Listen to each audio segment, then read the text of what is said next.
The last box Danny carried into the cabin had fragile written across the top in May's handwriting. He set it on the damp floor anyway. Not there, she said. He straightened with a hand pressed to his back. At 51, Danny had been complaining about his spine for 20 years, usually while his 76-year-old father was lifting the other end. Where do you want it? May looked around. The kitchen linoleum had buckled into pale ridges. A brown waterline circled the walls just below the outlets. Above the narrow hallway, gray daylight showed through the hole where a sycamore limb had punched into the roof. There isn't anywhere, she said. Outside, Beth slammed the tailgate of her SUV. Joel stood beside his car with his hands in his jacket pockets, watching clouds gather over the river. The forecast called for heavy rain tomorrow evening. Danny lowered the box exactly where he had put it. We'll call tonight, Beth said as they came outside. She hugged May without taking off her sunglasses. It's only for a few nights? Then why, May wondered, had they brought every box? 3 engines started, tires crackled over the gravel, and the Mercers' adult children drove up the hill one after another, leaving their parents beside a flooded cabin with a broken roof and 2 bags of groceries sweating on the porch. Cal watched until the red glint of Joel's taillights vanished among the trees. Well, he said, at least they didn't forget the bananas. May turned toward him. He was holding the grocery bag against his chest. A bunch of yellow bananas protruded from the top beside a loaf of bread and a jar of mayonnaise. The bag had begun to split down one side. Don't you dare make me laugh, she said. I wouldn't dream of it. The bottom gave way. The mayonnaise struck the porch, rolled between Cal's boots, and dropped into the mud. May laughed anyway. It came out wrong, too loud and too close to crying. Cal bent to retrieve the jar, then stopped halfway down. One palm braced on his thigh. May saw the wince he tried to hide. Leave it, she said. It's mayonnaise, not a landmine. Cal! He rose slowly. I was evaluating the angle. Your angle looks 76 years old, 76 and a half. That half is really helping. He gave her the small, crooked smile that had once gotten him out of trouble, and now mostly told her how much trouble they were in. The cabin stood at the edge of 12 wooded acres they had bought with Cal's brother in 1989, back when both couples still believed their knees would last forever. Cal and Earl had built most of it themselves. May and Earl's wife Bonnie had hauled shingles, sanded cabinets, and cooked on an outdoor grill until the stove was connected. The place had never been fancy. Its windows didn't match, the porch leaned slightly toward Kentucky, and the stone chimney smoked whenever the wind came from the east. But it had held 34 summers of card games, catfish suppers, arguments, reconciliations, and relatives sleeping wherever a mattress would fit. After Earl and Bonnie died, the cabin became May and Cal's alone. They kept talking about repairing it. Then the spring flood came high and fast, pushing 6 inches of river water through the lower rooms. Before they finished throwing out the mattresses, the sycamore limb came down. That had been 4 months ago. May stepped inside again. The smell struck first. Wet wood, old mud, mouse droppings, and something sour beneath the sink. Beth had opened 2 windows before leaving, as if fresh air could negotiate with mildew. Cal came in behind her carrying the bananas. Good news, the fruit survived. The mayonnaise didn't. It's resting. May moved the fragile box onto a chair with a dry seat. Inside were their wedding album, tax folders, Cal's heart medicine, and the blue glass bowl her mother had given her. Beth had packed it during their first morning at her house. She had arrived in the guest room with color-coded labels and announced that organizing would make everyone feel better. It had certainly made Beth feel better. 11 days ago, May and Cal had still believed the family rotation was a real plan. The new owner of their duplex wanted the building empty for renovations, and the next affordable apartment they had found would not be available until late fall. Beth had insisted there was no reason for them to waste money on a motel. You took care of us forever, she'd said. Let us take care of you for once. At Beth's house, taking care of them had begun with a printed sheet containing the alarm code, shower schedule, recycling rules, and instructions for the induction stove. By the 4th day, Beth was following May around the kitchen, wiping counters May had already wiped. By the 6th, she had asked Cal not to sit in the living room recliner after 8, because that was where she watched television. Danny was supposed to take them next.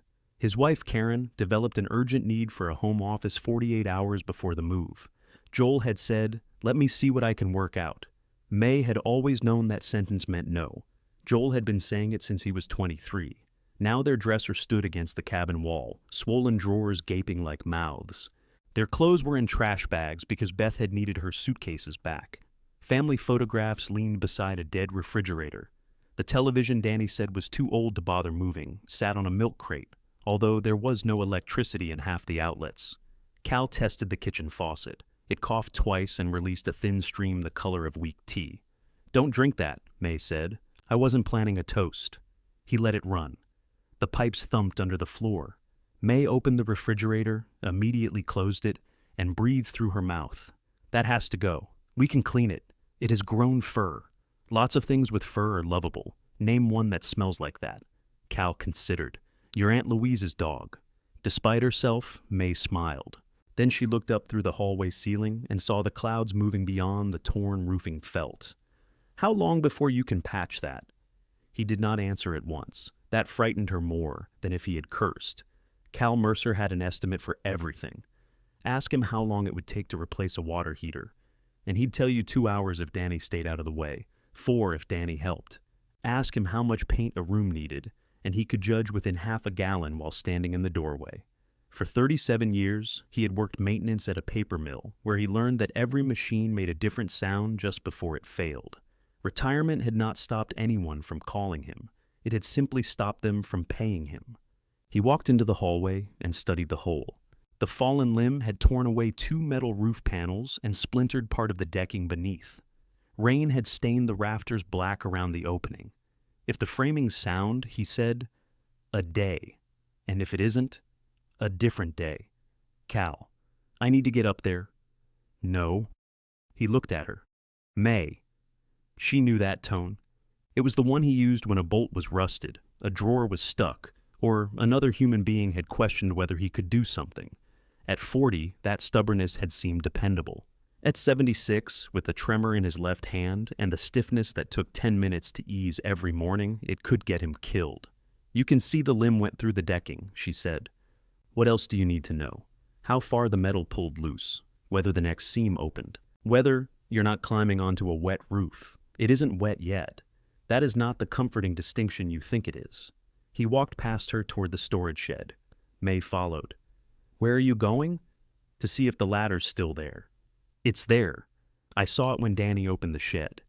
"Then this trip's already a success." The extension ladder lay behind a stack of folding tables, 2 rusted fishing chairs, and a cardboard box marked "Christmas lights, half work." Cal dragged the tables aside. May watched his shoulders tighten under his flannel shirt. "Danny could have stayed," she said. Cal kept pulling. He knew about the roof. They all knew. They have work. Tomorrow is Saturday. People have things. We're people. That stopped him, only for a second. Then he shifted the fishing chairs and reached for the ladder. May hated how small the sentence sounded after it was spoken. "We're people." As if she needed to remind her husband. As if either of them needed reminding. But there had been something in Beth's briskness that afternoon, something worse than irritation. Beth had not looked around the cabin with surprise. She had known exactly what it was like. On the drive out, she'd said, "Once you see the place at River Glen, you may realize this is all unnecessary." River Glen was the senior complex whose brochures showed silver-haired couples drinking coffee beneath trees that had probably been planted the morning of the photograph. May had never toured it. Beth had put their names on a waiting list anyway. Cal slid the ladder free. Dust rose in the shed. "Help me carry it," he said. "No? You'd rather I do it alone? I'd rather you didn't do it. I'd rather have 20-year-old knees. We're both going to experience disappointment." He carried the front end outside, forcing May either to help or watch him wrench his back. She seized the other end, angry enough to feel strong. They maneuvered around the porch and laid the ladder below the damaged section. The cabin roof was not steep, but the ground beneath it had softened in the flood. Cal pressed one boot into the mud, frowned, and went looking for a board to stabilize the feet. May took out her phone.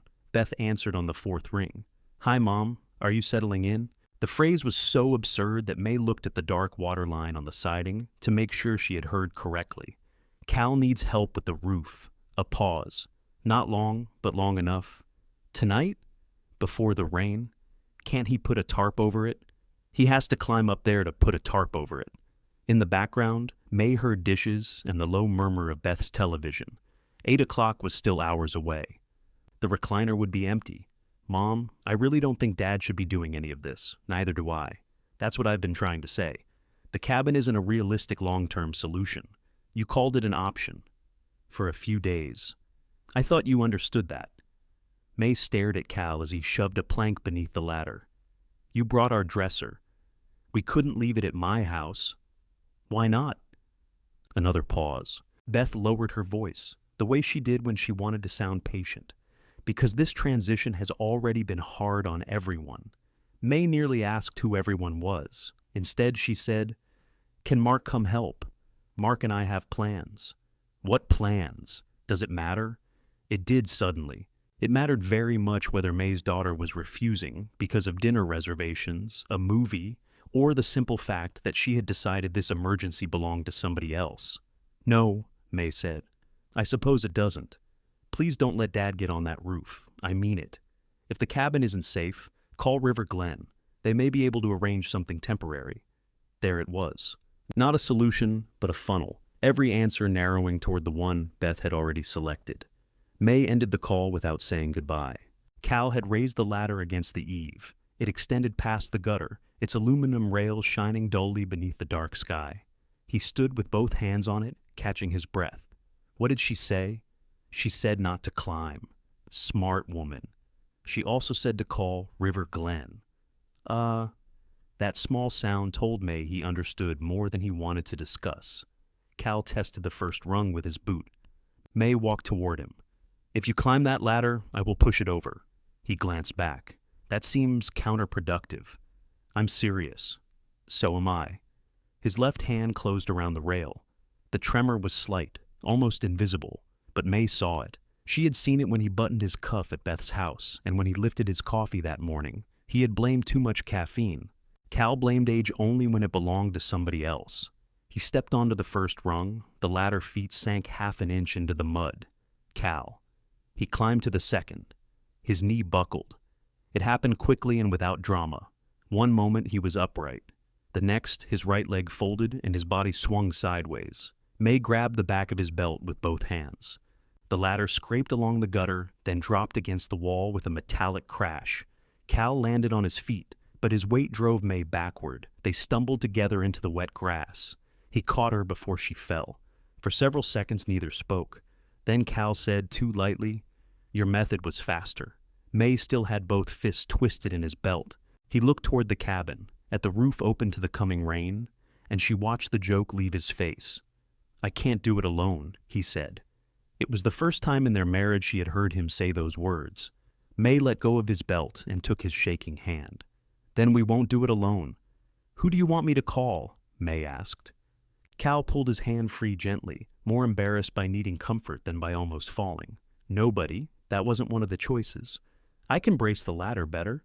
You could brace it in concrete and I'd still set the thing on fire before I let you climb it. It's aluminum. I'll find a way." He looked toward the river. Through the trees, the water carried a dull strip of afternoon light.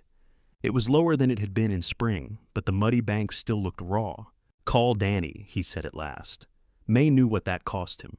Cal had taught Danny to hold a flashlight before he taught him to shave. For years, Danny followed him through the paper mill during employee family days, staring at motors and belt drives as if his father commanded them personally. Somewhere along the way, admiration had hardened into expectation. Danny no longer asked whether Cal could fix something. He simply described what was broken. May dialed. Danny answered immediately. "You find a dry spot for that box?" Your father almost fell off the ladder. "What ladder?" "The one under the hole in the roof." "Why was he on it?" "Because there is a hole in the roof." "I told him to tarp that." May closed her eyes. "Yes. And did you think the tarp would float up there by itself?" Cal turned away, pretending to inspect the plank. Danny blew out a breath. "I'm already home. I know where you live." "That's not what I mean. I know what you mean, too." There was a muffled exchange on his end. Karen's voice, then Danny saying, "Just a second." May pictured their kitchen, recently remodeled in a gray and white style that made every meal look guilty. Cal had installed the pendant lights over the island. Danny had stood beneath him saying, "A little left," while Cal balanced on a stepladder. Karen and I are supposed to clear out the spare room tonight, Danny said. The one that became an office before we could stay in it? It didn't become an office to keep you out. When did it become one? Silence answered more plainly than Danny did. May softened her voice, which somehow made him more defensive. We need your help for an hour. Your father can tell you exactly what to do. I'm not a roofer, Mom. Neither is your father. He acts like one. Cal glanced at her. He could hear Danny through the phone. The rain starts tomorrow, May said. I'll see what I can do in the morning. The sentence was Joel's by habit, but the brothers had apparently begun sharing. What time? I don't know yet. Give me a time. Mom, I said I'd try. And I asked when. Another exchange with Karen. This one sharper. I'll call you, Danny said. The line went dead. May lowered the phone. He'll call. Cal picked up the ladder. Then we should turn the ringer all the way up so we don't miss this historic event. Together, they carried it back to the shed. Cal moved stiffly now, favoring the knee that had folded. May did not ask whether it hurt. He would say no, and she did not have room for one more useless answer. Joel's call went to voicemail. May left a message stripped of everything except fact. We need help repairing the roof before tomorrow's rain. Call us tonight. She did not say please. She had said please while asking Beth for a corner of a house May had scrubbed, painted, cooked in, and cared for after Beth's gallbladder surgery. She had said please to Danny when asking him to carry out the same dresser Cal had carried into Danny's first apartment. The word had lost its manners and become a fee. Let's see what's dry, she said. They chose the small back bedroom. The floodwater had reached it, but unlike the front room, its ceiling was intact. Cal pried up the worst strip of carpet while May opened the windows. Beneath it, the plywood was stained but firm. They rolled the wet carpet toward the doorway, where it caught on the frame. Turn it, Cal said. I am turning it. You're pushing. I know the difference. Your end doesn't. They wrestled the roll onto the porch, where it unfurled and slapped Cal across the shins. He looked down at it. Good, now it's mad. May laughed, and this time the sound felt more like her own. They worked until the room held only 2 folding cots Beth had purchased on the drive out. Apparently, after deciding the cabin was suitable, Cal wiped down the walls with diluted bleach. May found an unopened set of sheets in a plastic tote on a high shelf. The sheets smelled faintly of cedar and summers when Bonnie had made every bed before anyone arrived. In the kitchen, May sorted the groceries onto a folding table. Beth had bought bread, sliced turkey, bananas, canned soup, crackers, and 4 single-serving cups of applesauce, food for people without teeth or opinions. Cal held up the mayonnaise jar, which he had rescued and washed under the faucet. You are not eating that. The seal didn't break. It rolled through mud. The jar rolled through mud. The mayonnaise remained indoors. The mayonnaise is going in the trash. He tucked it behind his back. This family has lost enough today. They ate dry turkey sandwiches on the porch while evening settled between the trees. May used mustard packets found in a drawer. Cal used the mayonnaise when she turned to swat a mosquito and claimed the risk made it taste better. At 7:20, Danny texted, Karen has a migraine. We'll check in AM. At 8:13, Beth sent 3 photographs of River Glen, a bright lobby, a dining room with folded napkins, a sitting area arranged around a gas fireplace no one appeared to be using. May put the phone face down. Joel called at 9. Mom, we're still here. I know, I'm sorry I missed you. I was driving. For 3 hours? No. I stopped for dinner. May waited. Joel had never liked silence. As a young man, he had confessed to denting Cal's car after May sat across from him at the kitchen table and said nothing for less than a minute. At 47, he still filled empty space as if paid by the word. I can come Sunday, he said. Probably. The rain comes tomorrow. I saw that. We need the roof closed before it starts. Did you call Danny? You all have one another's numbers. I'm not running dispatch. I only meant he has the truck. You have hands? Sure, yes, I know that. In the dark beside her, Cal rubbed his knee. May said, Did you know what this place looked like? Joel's breath moved against the phone. I knew the flood did damage. Did you know about the roof? I saw the pictures Dad sent. And you still helped bring us here. Another silence. This one Joel allowed to remain. Beth said it was temporary, he said finally. So, temporary people don't need a roof. That's not what I'm saying. What are you saying? I'm saying everybody was upset. The thing at Beth's wasn't working, Danny's situation changed, and you two kept saying you didn't want anyone making decisions for you. May almost admired the neatness of it.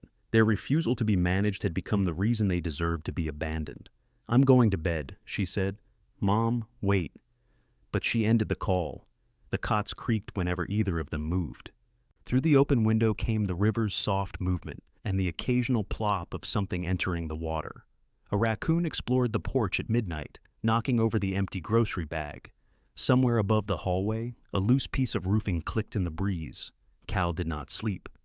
May could tell by the rhythm of his breathing. After a while he said, "Earl and I put that roof on in '97. You woke me up to tell me the roof is old? We put it on over 4th of July weekend, 98 degrees. I remember. Bonnie and I threatened to hose you down. You did hose us down. You needed it." He shifted and the cot springs complained. "I should have fixed it in May. You had pneumonia in May. June then. In June we were packing. Could have hired somebody." With what money? There it was, another fact they had been stepping around. Their savings had already paid the deposit for an apartment they could no longer occupy, a moving company, a storage unit, and the funeral expenses for Cal's sister the previous winter. They were not destitute. They were simply close enough to the edge that one roof could become a season. May reached down beside her cot and found his hand in the darkness. "We'll price it tomorrow," she said, "and if it's too much, then we'll know how much too much is." At 6, the weather radio said the storm had accelerated. The first band of rain could reach their county by late afternoon, bringing wind gusts up to 40 miles an hour. Danny had not called. May washed at the kitchen sink using bottled water heated in a saucepan on the camp stove. She put on yesterday's jeans, her least damp shoes, and a clean green sweater retrieved from a trash bag. Cal swallowed his pills with half a cup of bottled water and insisted his knee was fine. They left a note on the door for children who were not coming and drove toward town in their old Buick, mud dried in fans along the wheel wells. The heater smelled faintly of dust, and the check engine light had been glowing since March with no noticeable effect except irritation. At Mercer Hardware, which belonged to no Mercer they had ever met, carts of storm supplies crowded the front aisle. People loaded batteries, tarps, propane canisters, and bottled water. The roof panels were stacked in an outdoor shed behind the lumber counter. Cal's certainty returned as soon as he found a tape measure. He wrote dimensions on the back of a River Glen brochure May pulled from her purse. 2 metal panels, 3 sheets of exterior plywood, in case the decking damage extended farther than it appeared. Roofing screws, closure strips, sealant, flashing for the chimney side, and a tarp large enough to cover their mistakes. May added the figures with a pen. The total was $684 before delivery. The store could bring it Monday. "We don't have Monday," she said. The clerk, a young-looking man with gray threaded through his beard, gave an apologetic shrug. "Everybody wants delivery before the storm." "We can fit the panels through the Buick," Cal said. "They're 12 feet long," May told him. "We leave the trunk open. They'll be sticking through the windshield, then I can watch them." A woman at the next counter turned. She wore paint-spattered work pants, heavy boots, and a navy jacket with Bell Renovation stitched over the chest. Her dark hair was braided close to her head, silver showing at both temples. She studied Cal for 2 seconds, then broke into a smile. "Mr. Mercer?" Cal stared. The woman laughed. "Tasha Bell. You hired me at the mill, then spent 6 months telling men twice my age to stop hiding my tools." Recognition warmed his face. "Tasha. Lord, look at you. I look employed. You look like you're trying to carry a roof in a Buick." "We've had worse ideas," Cal said. "Name one," May told him. Tasha's eyes moved between them, taking in the mud on their shoes, the list written across River Glen's glossy dining room, and Cal's swollen knee. "Where's the roof?" she asked. May pointed toward the darkening west windows. "Down by Green River," she said, "and we have about 9 hours before the rain." Tasha checked her watch. "Show me the damage." Cal unfolded his phone and brought up the photographs he had taken after the limb fell. The screen had a crack through one corner, and he enlarged the roof with the solemn concentration of a surgeon reviewing an X-ray. "You can tell all that from a picture?" May asked. "I can tell enough not to waste her time." Tasha took the phone and swiped through the images. 2 panels torn. Decking's gone here, and probably soft another foot back. What's underneath? 2x6 rafters, 16 on center. Anything cracked? Couldn't see from the floor. You been on the roof? May said. He tried. Cal said, no. Tasha looked from one to the other. Those answers don't match. They do if you're married, May said. The clerk coughed into his fist, disguising a laugh. Tasha enlarged another photograph. I've got a man who can do this. Luis Ortega. Best roofer I know, who currently answers my calls. Why is he answering your calls? Cal asked. Because his last employer lost 2 big contracts and laid off half the crew. He's been helping me with trim work, which he hates. He says crown molding was invented by people with grudges. What would he charge? May asked. Tasha lowered the phone. Let me call him. What would he charge? The question landed differently the second time. Tasha's expression changed, the delight of finding an old friend giving way to the respect of someone who understood that money could be private and still need discussing plainly. For an emergency repair with weather coming, normally $500 labor if the framing's sound, more if it isn't. I'll bring the materials in my trailer. Your delivery fee? May asked. Nothing. No. Mrs. Mercer. May. May, my trailer is parked 40 feet from those panels. It's going in the direction I tell it, and fuel moves it. Tasha studied her, then nodded. $40 for delivery. That's more than my fuel, and less than the store would charge if they had an opening. Fair. Cal opened his mouth. May raised one finger without looking at him. You may contribute measurements. His mouth closed. Tasha called Luis. She did not dramatize the favor or mention the Mercers' ages. She described the roof, the materials, the weather, and the location. After listening, she said, "That's what I told them," then handed the phone to May. A deep voice said, "Ms. Mercer, if it's only what's in those pictures, $450 labor. If rafters are damaged, I tell you before I touch them. I don't find expensive surprises after I've torn everything open." "What if we help?" A pause. "Help how?" "My husband knows construction." In front of her, Cal stood a little straighter. "And I can clear the inside," May continued. "We won't slow you down." $400, Luis said, "but nobody except me goes on the roof." May looked directly at Cal. "That is an excellent rule." "It's a starting point," Cal muttered. They bought the panels, plywood, fasteners, sealant, and a square of roofing felt. Tasha quietly removed 2 unnecessary boxes of screws Cal had added and replaced the most expensive flashing with a simpler piece that would work just as well.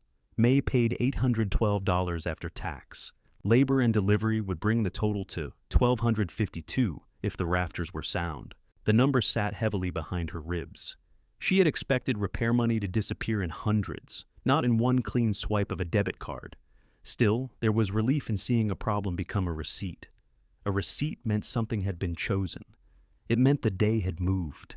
While Tasha and the clerk loaded her trailer, Cal called Danny. May heard only his side. "No, we handled it." A pause. "Because you said you'd call." Another pause. "No, I'm not mad." Cal looked at May, and she lifted her eyebrows. "I'm disappointed," he corrected. Whatever Danny said next made his jaw tighten. "Well, you can explain that to your mother." Cal held the phone out. May shook her head. "She's busy," Cal said, and ended the call.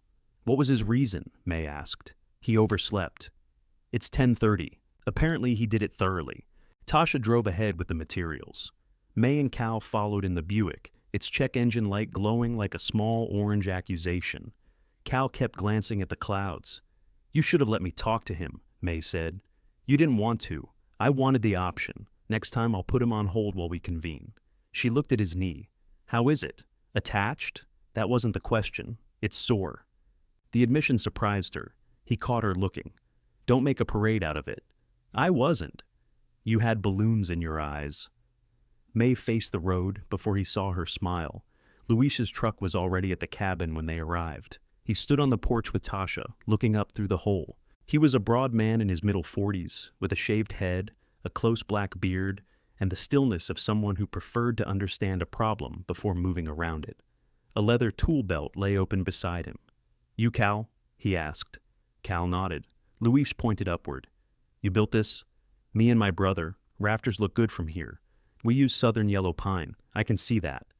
Cal waited for more. When none came, he looked faintly offended. May stepped between them before they could spend an hour proving who respected lumber more. What needs to come out? Luis pointed to the damp insulation hanging from the torn ceiling.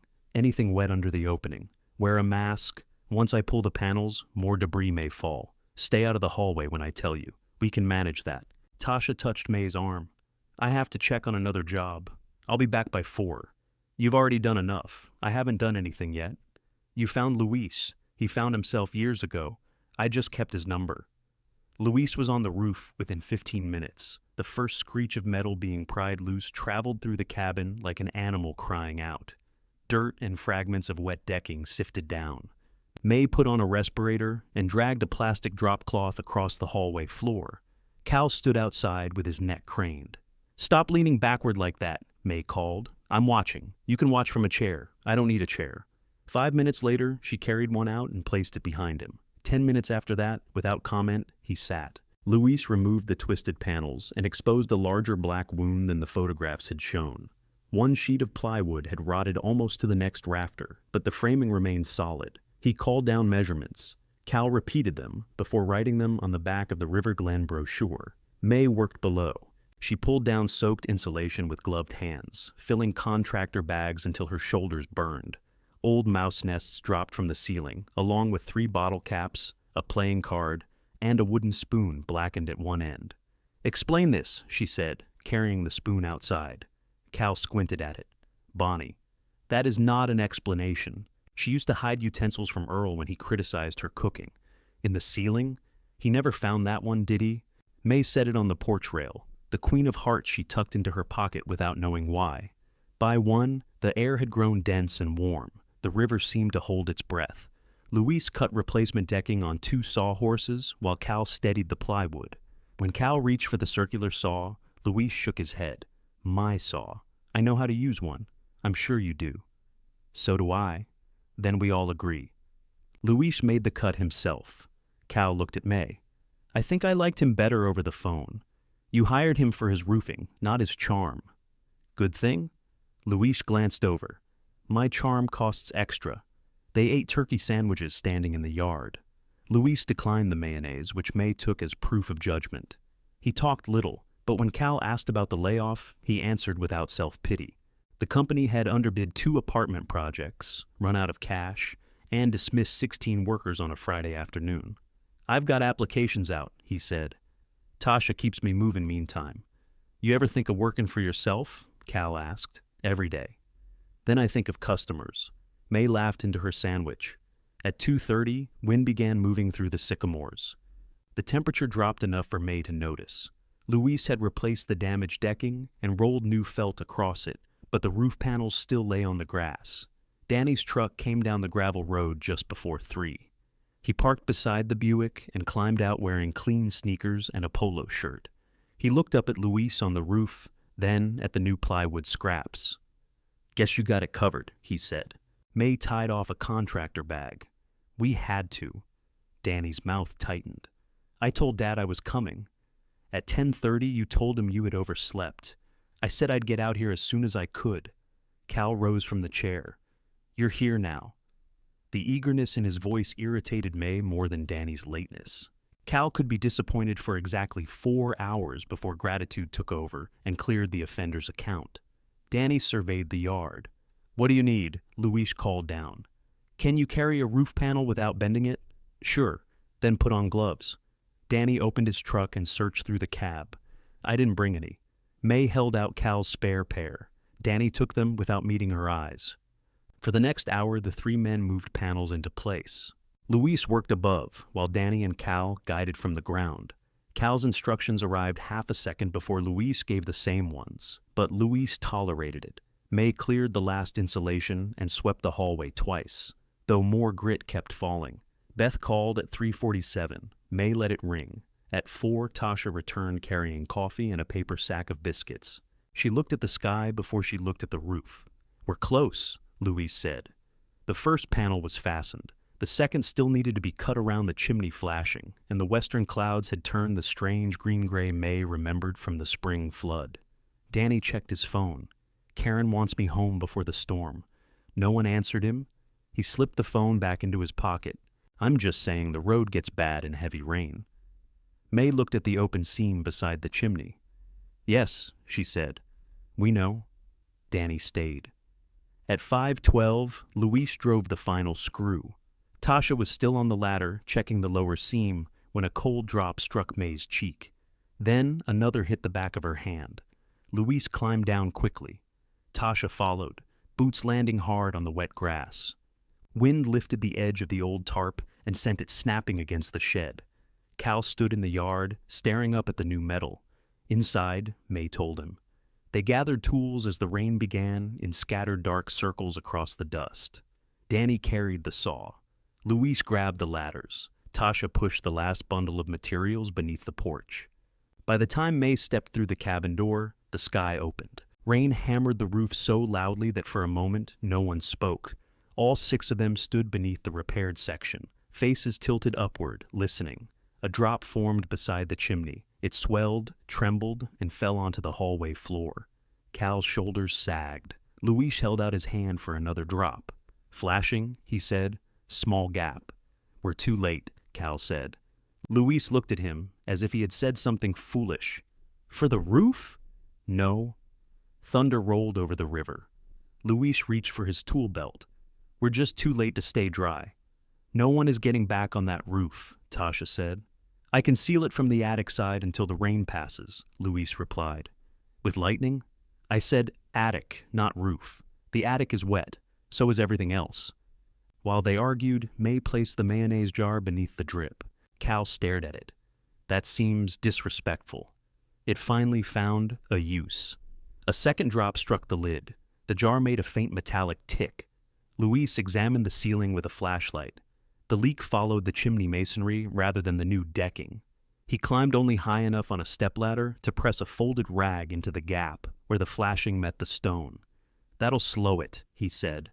When the roof dries, I'll reseal outside. How much? May asked. It's included. It wasn't in the estimate. It was in my work. We agreed the flashing might be extra. If I'd sealed it before the rain, it would have taken 10 minutes. Weather doesn't change the price. May considered arguing. Luis's face suggested he could outlast her. Coffee? She asked. If that's what surrender looks like, it isn't. Tasha laughed. You'll know when she surrenders. I expect trumpets. The power went out before the coffee finished heating. The kitchen light flickered twice, and the old refrigerator gave one dying grunt. Though it had not been cooling anything, wind shoved rain against the windows. Water crawled under the front door until Danny rolled an old towel against the threshold. His phone rang. He looked at the screen and walked to the back bedroom to answer. Cal picked up the coffee pot from the camp stove. Anybody object to grounds? Are they in the coffee or beside it? Tasha asked. Both? Then it's authentic. They gathered around the folding table because the porch had become a sheet of water. Tasha opened the sack of biscuits. May heated 2 cans of soup, added bottled water to stretch them, and divided the result among 5 mismatched bowls she had washed that morning. Danny returned as she was setting them out. Karen's upset, he said. May handed him a bowl. Eat. She says the creek by our road is rising. Can you get home? Probably. Then go. He looked surprised. Perhaps he had expected her to ask him to stay so he could resent it properly. Cal went to the window. I wouldn't take the county road in this, not with that dip past Wilkes Farm. I have 4-wheel drive. Water doesn't care. Danny set the soup down, untouched. If I wait much longer, I could be stuck here all night. Tasha tore a biscuit in half. That's how waiting works. He gave her a look, but Tasha was studying her biscuit as if she had made only a general observation. May took a spoonful of soup. It was too salty and tasted faintly of the saucepan's scorched bottom. Call Karen and tell her you'll leave when it's safe. She's alone. And your father and I were alone when you arrived. That's not the same. No, May said. It isn't. The room went quiet except for rain drumming overhead and the tick of water striking the mayonnaise lid. Danny sank into a folding chair. I came, didn't I? May could feel Cal looking at her. Yes, she said. You did. It was true. It was not enough, but it was true. Danny ate his soup. Tasha told them the mill story after Cal claimed he had not done anything worth remembering. She had been 26, newly certified in industrial maintenance, and one of 3 women to apply for an opening on Cal's shift. The superintendent told him I might be a distraction, she said. I told him any man distracted by work boots wasn't safe around machinery, Cal said. That part I heard later. What I saw was Mr. Mercer putting a gearbox manual in front of me and asking what was wrong with the diagram. You found two errors. There was one error. You drew the other in pencil. Cal smiled into his coffee. Had to make sure. You made me mad.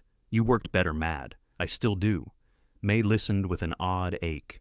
For the past several years, family conversations about Cal's work had narrowed to what he could still repair for them.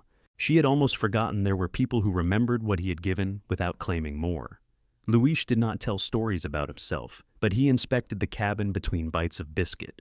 The good news, he said, was that most of the visible wall framing remained sound.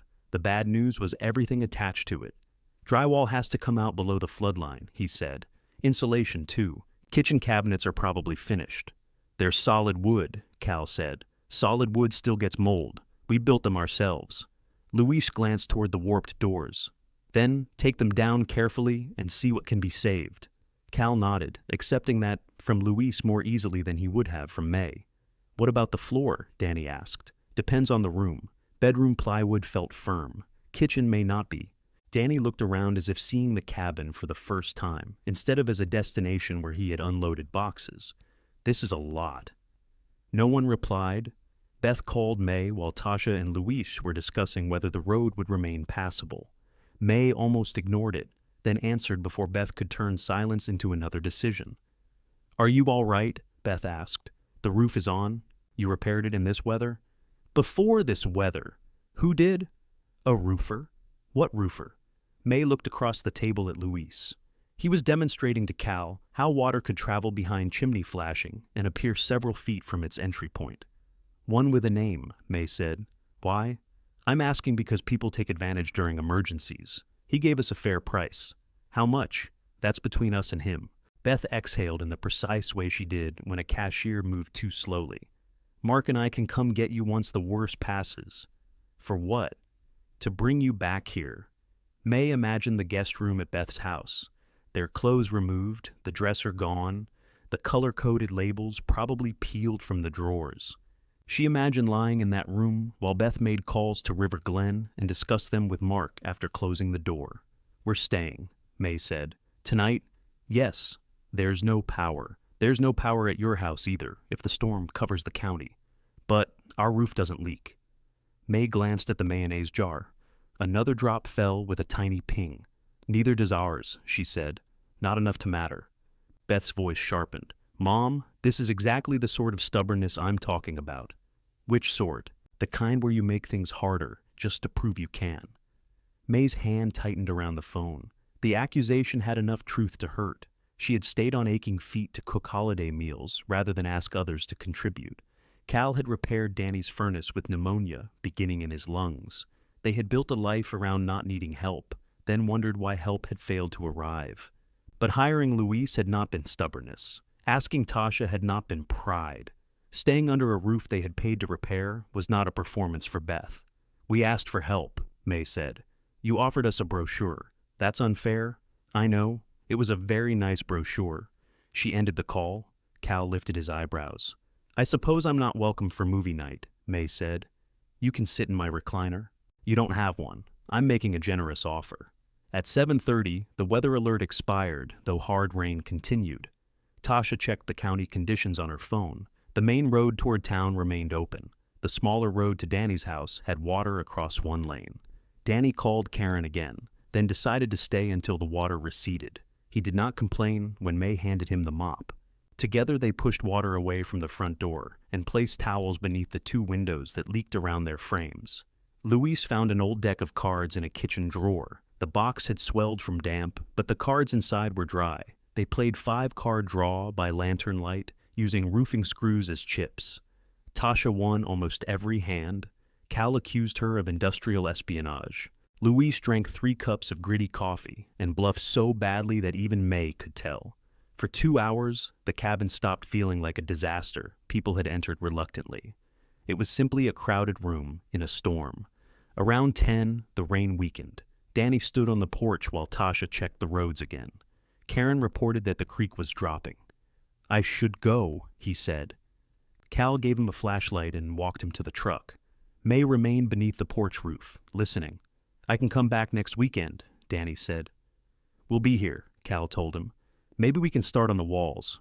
That'd help." Danny hesitated. "You sure you're staying?" "That's the plan. You could at least look at River Glen." Cal did not answer. Danny hugged him. May saw Cal's hand rise and settle on the back of his son's clean polo shirt. Then Danny hurried through the rain to his truck. He waved once as he drove away. Cal came back to the porch carrying the flashlight at his side. "You made it easy for him," May said. "He came. Late. He stayed. Because the road flooded." Cal's face closed slightly. "What do you want me to do, May? Throw him in the river?" "I want him to understand this hurt. He knows." "No, he knows I'm angry." "That isn't the same." Behind them, Tasha and Luis had gone quiet. May wished she had waited until they were alone, but the words had been standing inside her all day with nowhere dry to sit. Cal lowered his voice. "If I make it hard every time one of them comes back, they'll stop coming. And if you make it easy, they'll keep leaving." Rain pattered from the eaves. Tasha stepped into the doorway. "Luis and I are heading out before the next band comes through. You two need anything?" The offer provided Cal somewhere else to look. "We're good," he said. Luis pointed at the chimney. "Leave the jar there. If it fills more than an inch, call me. I'll be back when the metal dries." May walked them to Tasha's truck and paid Luis in cash from the envelope she kept for emergencies. He counted only enough to confirm the amount, then handed her $40 back. "Delivery," May said. Tasha brought the trailer. Tasha charged $40. "She'll argue with you tomorrow. I'm not waiting."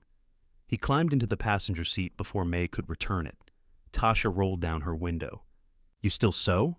The question surprised May. "Some. I've got 6 dining chairs a customer wants recovered. My upholsterer quit answering." "Interested?" "I'd have to see them." "That's not a no." "No," May said. "It isn't." After their taillights disappeared, May and Cal stood beneath the repaired roof. The air smelled washed clean outside, though the cabin still held mud and mildew. "I'm sorry," Cal said. "So am I." Neither specified for what. They went inside. Cal removed the rag near the chimney. The drip had slowed to 1 drop every few minutes. May replaced the mayonnaise jar with a saucepan and threw the jar away before he could object. In bed, she listened to the storm return. Rain moved over the cabin in waves, striking the new metal hard enough to wake every doubt she had managed to quiet. Yet no water fell over the hallway. None reached their cots. The single drip beside the chimney kept time in the kitchen, small and stubborn. Near dawn, May woke to silence. Pale light entered through the window. Cal lay asleep with one hand beneath his cheek, his face softer than it ever appeared when he knew someone was watching.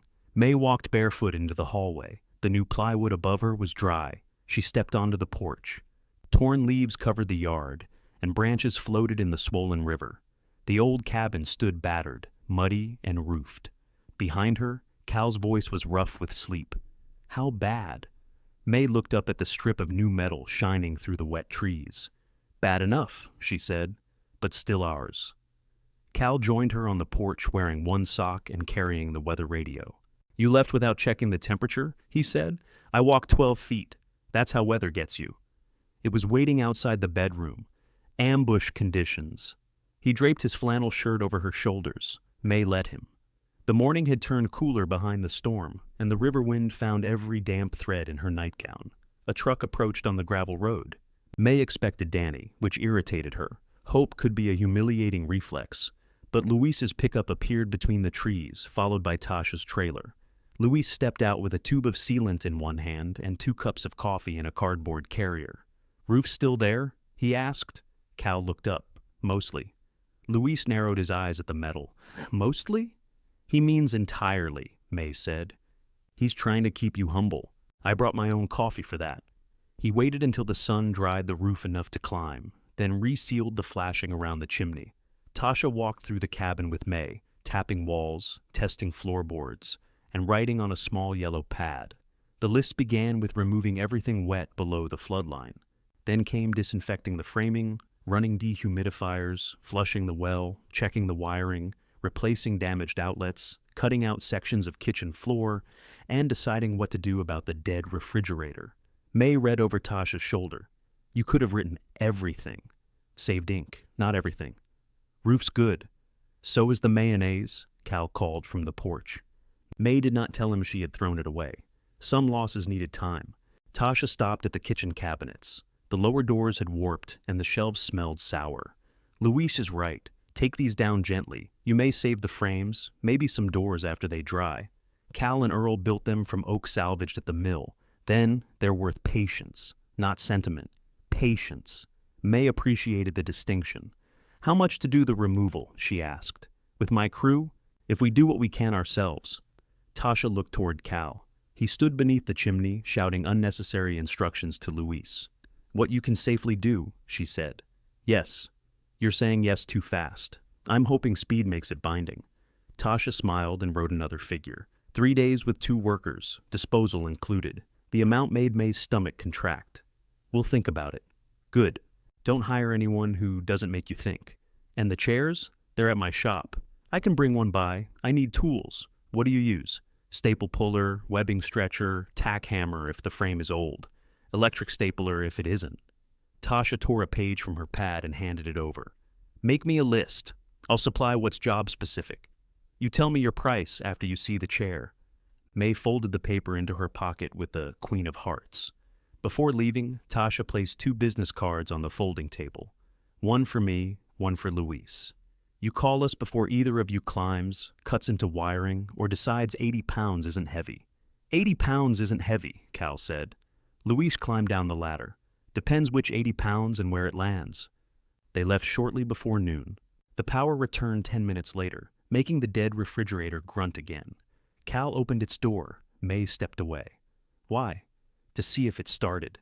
It's dead. It made a noise. That was a plea. He unplugged it. They wrapped a chain around the handles so the doors would stay closed, then tipped it onto an old hand truck. Cal tried to take most of the weight. May pushed his hands aside. Even, she said. I've got it. Even. They rolled the refrigerator across the buckled linoleum. One wheel caught in a ridge, and the appliance leaned toward Cal. May shoved with her shoulder, while he yanked the hand truck back. The refrigerator settled with a wet thump. Both stood breathing hard. 60 pounds, Cal said. Of what? What I lifted. You didn't lift it. I was prepared. You made coffee and watched another man fix the roof. Now you're looking for something heroic to do. His face changed. May regretted the word as soon as she used it. Not because it was wholly wrong, but because it touched the place his jokes had been protecting. I'm trying to be useful, he said. I know. Do you? Yes. That's why I'm scared. Cal looked toward the hallway, where pale new decking showed above the cut insulation. If I can't work on our own place, what are we doing here? Living. That can't be the whole job. For a while, it may be plenty. He rubbed his left hand with his right. The tremor was not visible then, but May understood he could feel it. They left the refrigerator in the middle of the kitchen. Some battles were improved by lunch. May spread their account statements on the folding table while Cal heated soup. They had enough savings to hire Tasha's crew, replace the refrigerator, and begin on the heat, but not without draining the cushion they had protected for years. Their monthly income could cover ordinary living if they were careful. Nothing about the cabin was currently ordinary. Cal set a bowl beside her. How bad? If we hire the demolition, we wait on appliances. We need a refrigerator. We need walls that aren't growing things. We could remove the drywall ourselves. Some of it. All of it. Cal, ground-level work, no ladders. Carrying bags? Small bags. She looked at his knee. Small, charming bags, he said. May drew 3 columns on the back of River Glen's photograph of the empty fireplace. Must, soon, and live without. Under must, she wrote masks, heavy bags, disinfectant, well test, outlets, floor. Under soon went refrigerator and heat. Under live without, Cal wrote television. May added mayonnaise. He crossed it out. The first knock came while they were still negotiating. Joel stood outside with his arms full of shopping bags. Behind him, the trunk of his car was open, revealing bottled water, paper towels, canned food, 2 sleeping bags, a portable radio, plastic dishes, and an enormous air fryer still in its box. May looked at the air fryer. Why? It cooks food. So does fire. We already have that. I thought you could use it. Where? Joel glanced into the cabin. His eyes lingered on the waterline. the hanging wires where Cal had removed an outlet cover, and the refrigerator blocking the kitchen. "I didn't realize it was this bad," he said. "You saw your father's pictures. Pictures flatten things. They generally don't improve mold." He carried the bags to the folding table without being invited. May saw that he had bought expensive versions of everything: organic soup, thick paper plates, a radio with emergency lights, and a hand crank. Shopping was Joel's preferred form of apology because merchandise never asked him to explain himself. Cal emerged from the bedroom holding a respirator. "There he is." Joel hugged him carefully. "How's the knee?" "Information travels fast. Danny said you fell." "I did not fall. Mom said you almost fell." "Almost" is a category invented by pessimists. Joel laughed, relieved to find the familiar door open. May watched Cal's face brighten and felt that same old argument rising between them, but she did not want to stage it for Joel. "Thank you for the water," she said. "We'll keep the paper towels, soup, and sleeping bags. All of it's for you." "We don't need all of it. You might." "We won't use plastic dishes when the real ones still work." "The air fryer needs a clear counter and more electricity than half this kitchen can provide." "The radio costs too much." "I got it on sale." "How much?" Joel named a figure. "Take it back." "Mom." "And half the canned food." "We don't have dry storage." His embarrassment became irritation. "I was trying to help." "Then ask what we need." "I called last night." "You called to say Sunday, and now it's Sunday. It's Monday." Joel blinked. May almost smiled. "You've lost a day. I worked Saturday. Yesterday felt like Saturday. Today still managed to be Monday." He looked to Cal for rescue. Cal picked up May's list from the table. "We need heavy contractor bags," he said. "Not kitchen bags, N95 masks, a pry bar, box fan if you've got one, and someone who can carry drywall without pretending it's weightless. I can do that." "Good." Joel's shoulders lowered. A task had rescued him, but this time it was one they had chosen. May pointed to the bags. "Put the things we're returning by the door." He did, though he moved the radio reluctantly. For the next 2 hours, they began on the front room. Cal scored the drywall above the floodline, while Joel pulled the damaged lower panels away from the studs. May misted each section to keep mold and dust from filling the air. They wore masks, which made conversation difficult and blessedly limited. When Joel lifted the first blackened sheet, he gagged behind his respirator. "This was in the wall? That's where walls keep things," Cal said. May carried smaller pieces outside and stacked them on the tarp. The work was slow, filthy, and satisfying, in a way panic was not. Each removed panel exposed a little more clean framing above the stain. Joel kept glancing at the hallway ceiling. "That roof really held?" he asked. "Except one drip," Cal said. "Luis fixed it. Danny said some woman from the mill found him." "Tasha Bell," May said. "Your father hired her years ago." Joel nodded as if assembling a story in which help had arrived from a place none of them had considered. Near 4, he washed his hands at the porch faucet and announced he should take the returns before the stores closed. "You can leave them," Cal said. "Do it tomorrow." May looked at Joel. "Can you?" He dried his hands on his jeans. "Sure, probably." There it was again. May opened the trunk herself and placed the radio inside. "Return them today," she said. Joel bristled. "Why does everything have to be a test with you now?" "It isn't a test. It's an errand. You know what I mean." "No," May said. "I'm learning. I usually don't." Joel shut the trunk harder than necessary. He climbed into the car without hugging either of them. Cal watched him leave. "He came," he said quietly. "And he left. He worked. For 2 hours. You count everything now." May touched the yellow paper in her pocket, then looked through the open wall at the cabin's exposed ribs. "I should have counted sooner," she said. "Maybe then I'd know when helping them stopped being love and started being rent." Cal said nothing. From the road came the diminishing sound of Joel's car. May waited until it disappeared, then picked up another contractor bag. This time, Cal held it open for her. The bag filled faster with 2 people working, but May did not mistake cooperation for agreement. Cal thought counting kindness would poison it. May thought refusing to count had allowed their children to keep withdrawing from an account they never replenished. Neither said so.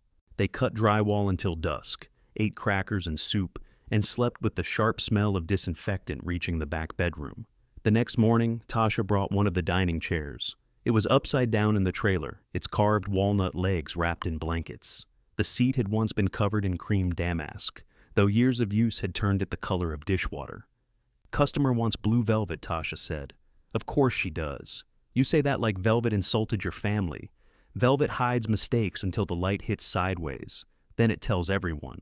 Tasha helped carry the chair onto the porch. May turned it over, pressed the webbing beneath the seat, and examined the joints.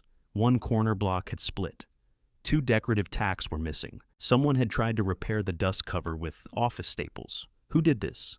Customer's brother-in-law. Is he being punished? Not enough. May sat on the porch step with Tasha's yellow pad and made her list. She priced the labor lower than she would have 10 years earlier, then crossed it out and added $20. Tasha watched without comment. "That per chair?" she asked. "Yes. Materials separate. The split block may cost more if the others look the same." "Good. You don't know if it's good. I know you didn't apologize while saying it." Tasha wrote a deposit check on the hood of her truck. May stared at it. "I haven't done anything."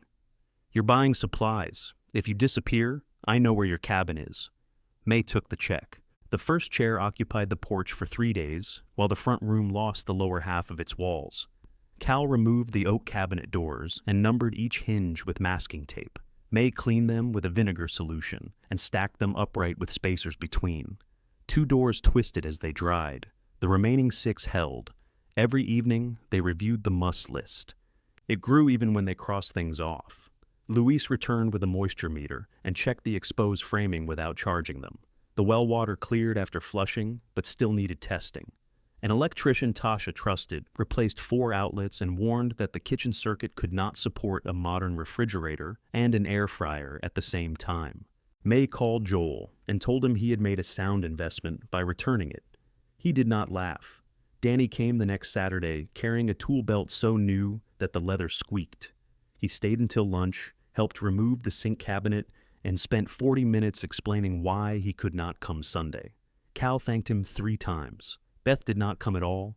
She called each night, always asking about safety and never asking what they had accomplished. On Tuesday, she informed May that River Glen had a furnished studio available for 30 days. On Wednesday, she said Mark could drive them to tour it. On Thursday, she left a voicemail containing the phrase "before pride turns into an emergency." May deleted the message, then regretted it because she wanted Cal to hear the exact words. Anger, too, had become something she counted. Friday morning, Beth's SUV appeared without warning. She parked beside the trailer pad and emerged carrying a laundry basket filled with folded towels. A 3-ring binder rested on top. May was on the porch removing the chair's old tacks. Cal had driven to town to buy replacement blades for his utility knife, although May suspected he also wanted coffee somewhere with a roof he had not personally worried over. Beth lifted the basket. "I brought clean linens." "We have linens." "Not enough." "How many people do you think live here?" Beth climbed the steps and surveyed the open front room through the doorway. Plastic sheeting divided it from the kitchen. Bare studs rose above stacks of contractor bags. The oak cabinet doors stood drying beside the wall. "Oh, Mom." May hated those 2 words more than she would have hated disgust. They contained pity, judgment, and a little satisfaction, as if the cabin had cooperated in proving Beth right. "Put the basket down," May said. Beth set it beside the chair. "I wish you'd called before tearing everything apart." "What would you have done? Found someone to advise you. We have Tasha, the woman from the mill, the contractor who owns Bell Renovation. I didn't mean anything by it. You reduced her to where your father knew her." Beth slipped off her sunglasses. Her eyes were tired. May noticed that before she wanted to. There were faint marks beside her nose from the frames and a spot of toothpaste on the collar of her blouse. "I'm not here to fight," Beth said. "Then why did you bring a binder?" Beth touched it automatically. "I made comparisons. River Glen, Park Terrace, and 2 regular apartment complexes. Rent, utilities, meal options, transportation, distance from us. You had time for that, but not for the roof. That's not fair. You keep saying that as if fairness was promised." Beth's lips pressed together. She had done that at 14, at 30, and during her divorce from her first husband. May knew the gesture usually kept words inside until Beth could make them orderly. "You and Dad are spending money you don't have on a place that flooded once and will flood again," she said.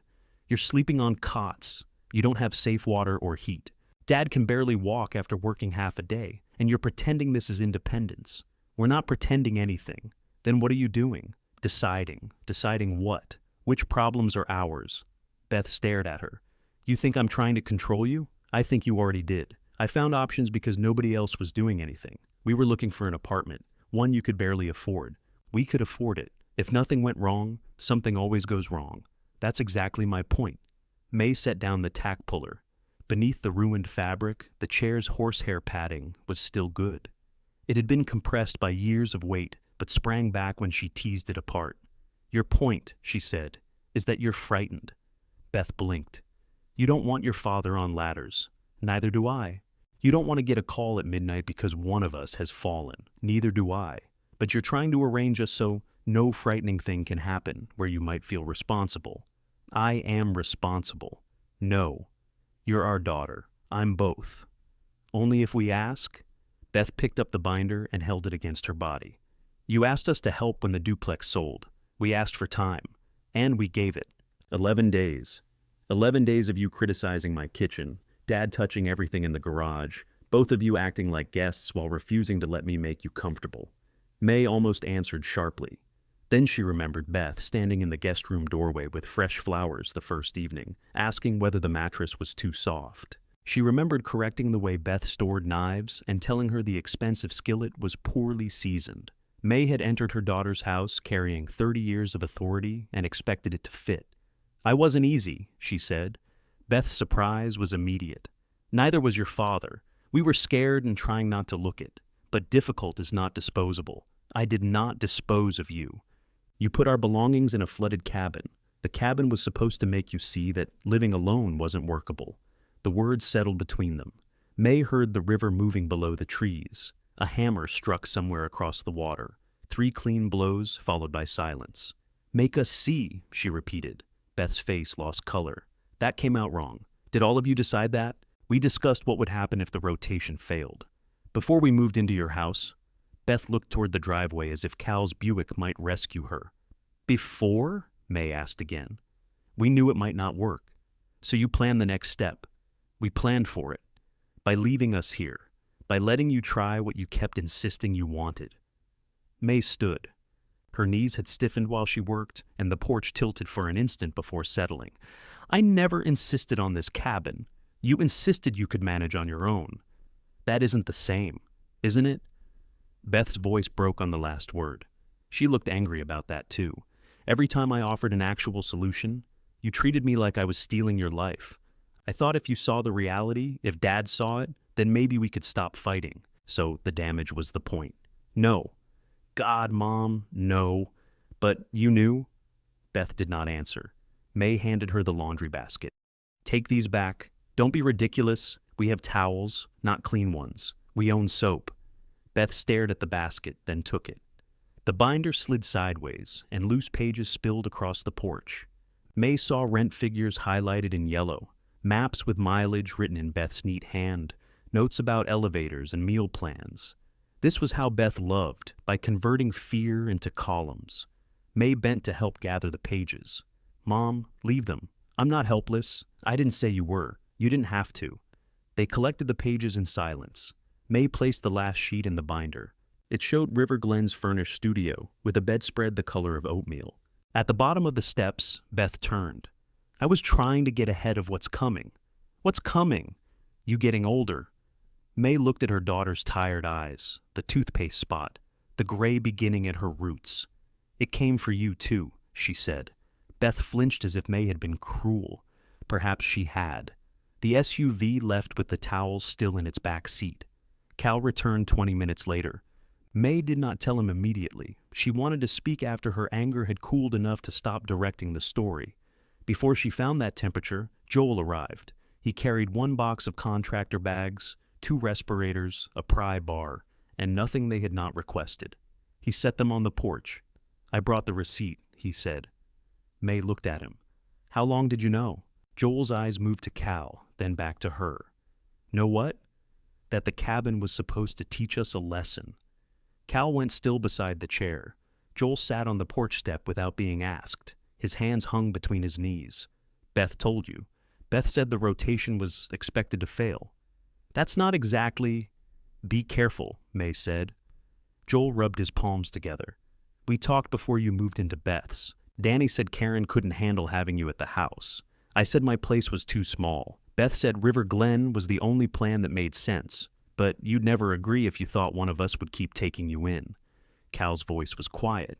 So you made sure we wouldn't think that. No, we agreed not to keep moving you around.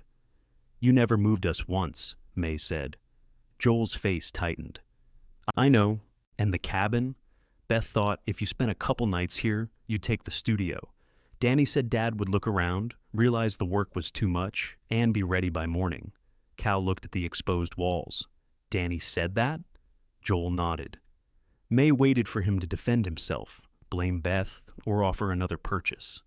Instead, he said, I let them use me as the third vote because I didn't want to be the house you came to. Then I brought you an air fryer so I could feel like somebody better than that. No one spoke. I'm sorry, Joel said. Not sorry you're mad. Sorry I did it. The difference mattered. May picked up the new pry bar and held it out. Joel looked at it, then at her. Front wall, she said. Small sections. Your father marks the cuts. He took the tool. May did not forgive him. She simply opened the door and allowed him to begin earning the right to remain inside. Joel put on a respirator and waited for Cal to mark the first cut. Cal stood with the pencil in his hand, looking at him. Dad, you said my name in that meeting?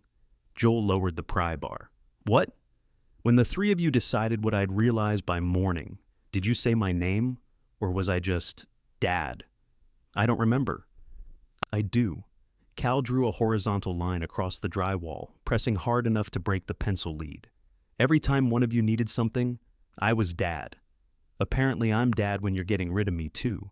Joel's eyes filled, but he did not look away. I don't have a better answer. No, Cal said. You don't. He sharpened the pencil with his utility knife. The blade moved carefully, controlled by the hand that did not tremble. Cut here. Don't go deep. There's wire behind it. Joel nodded.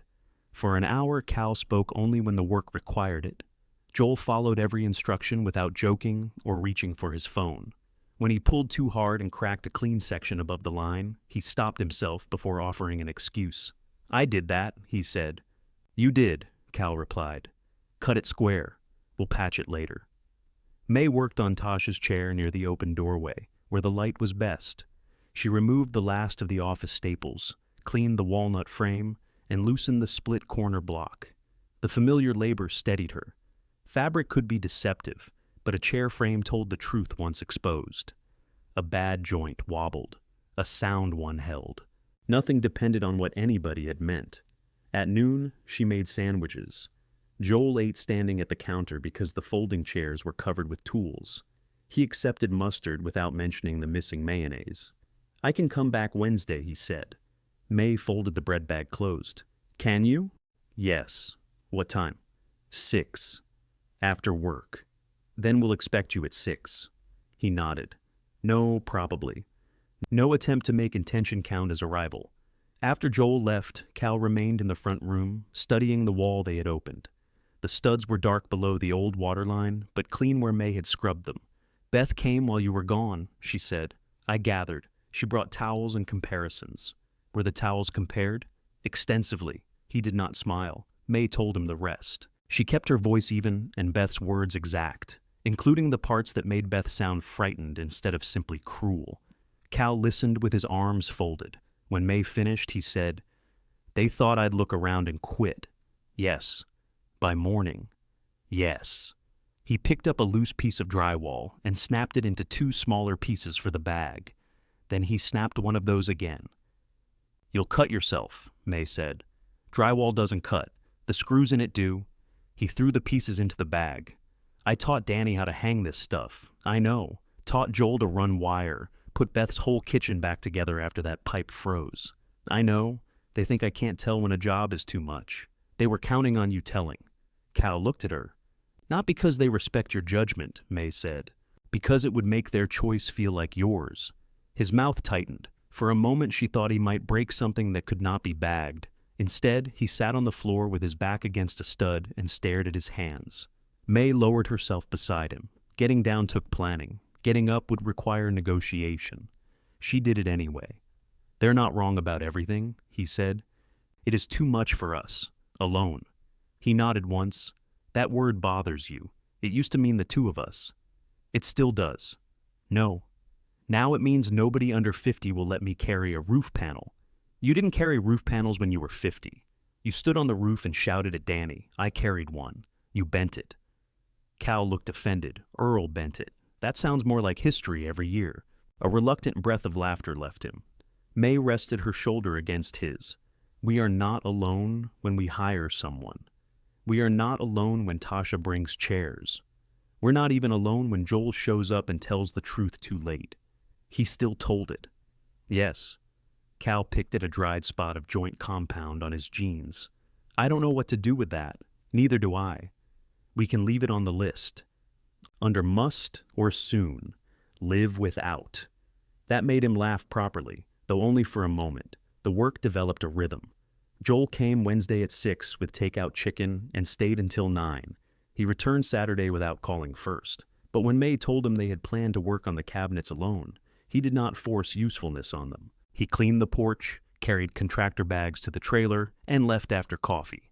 Tasha delivered the remaining 5 dining chairs and 3 bolts of blue velvet. May finished the first one before accepting the others. The customer approved her work and paid the balance promptly.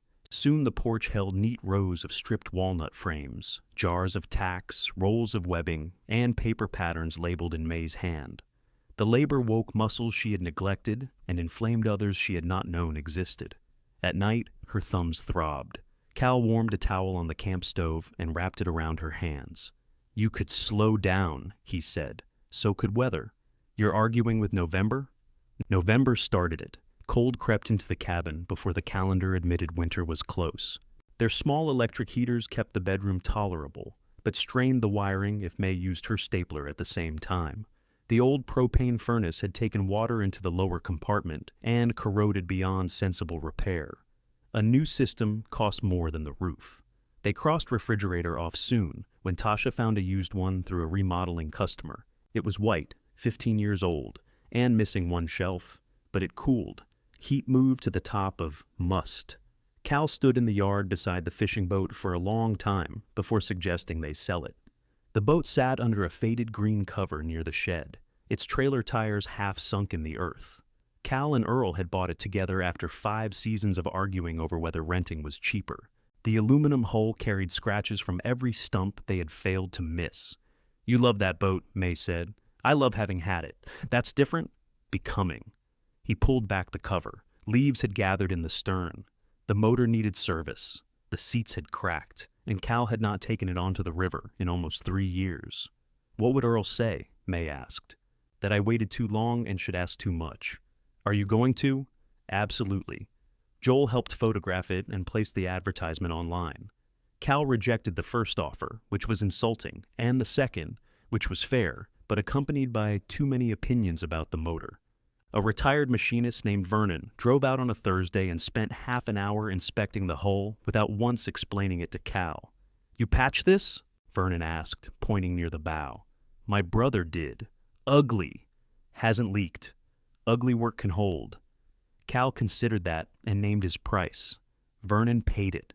When the trailer rolled up the gravel road, Cal stood with both hands in his coat pockets. May did not touch him. Some grief resented being comforted while it was still looking. The money covered most of the new furnace.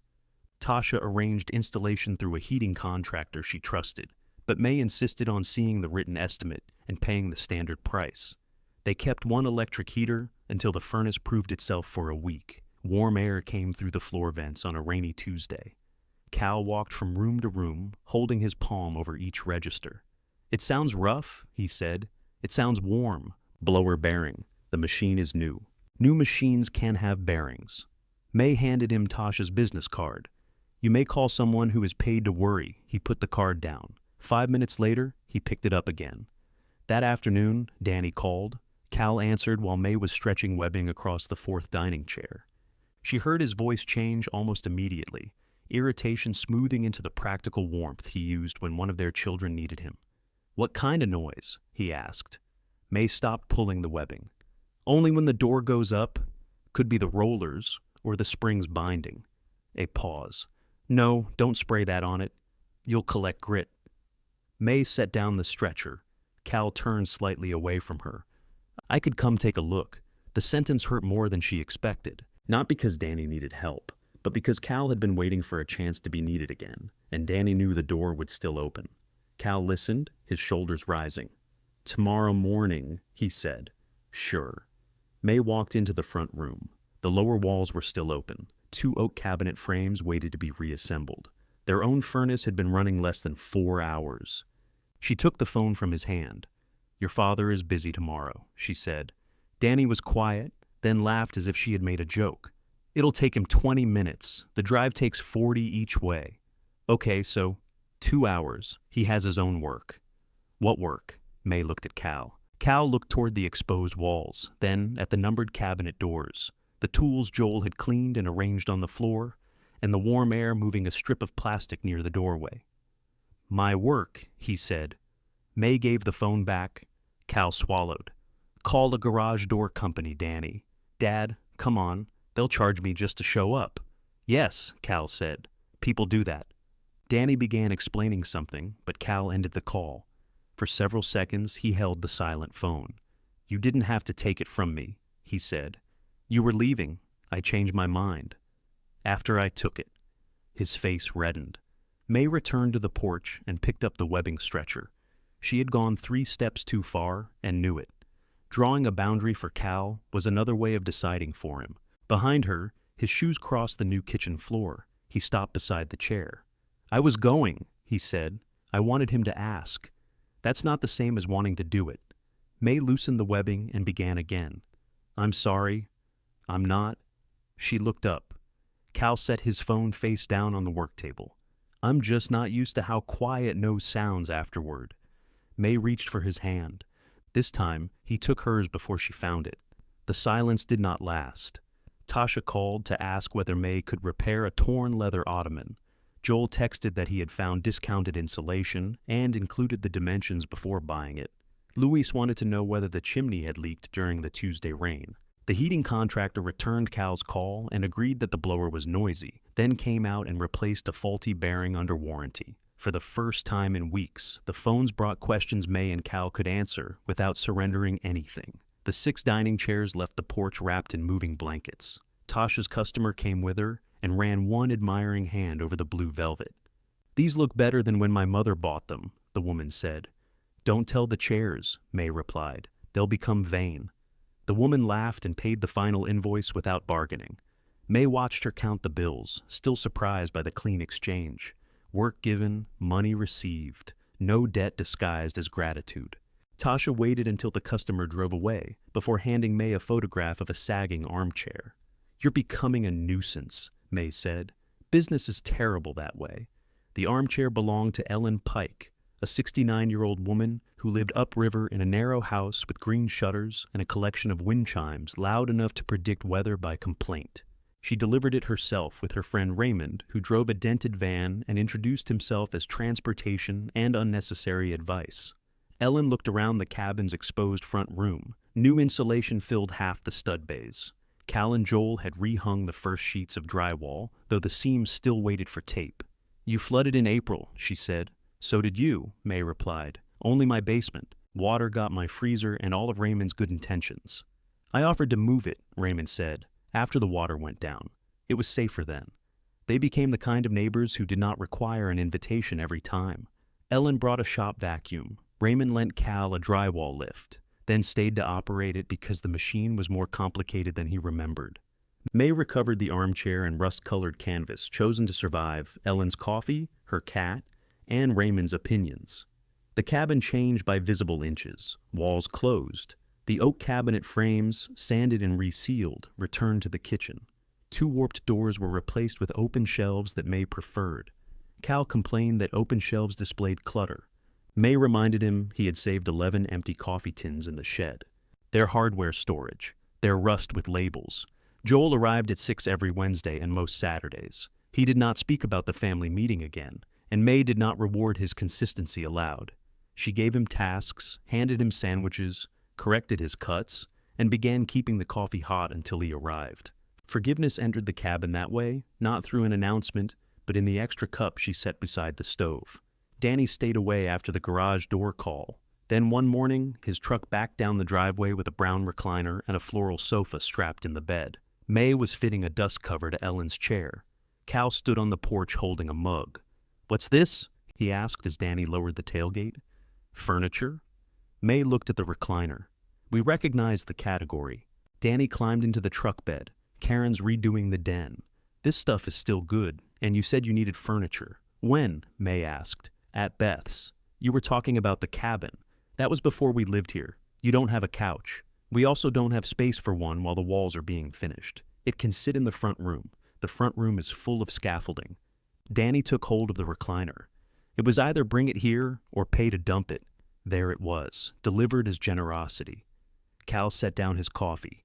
"Take it to the donation center. They won't take upholstered furniture without an appointment. Make an appointment." "Dad, I already drove all the way out."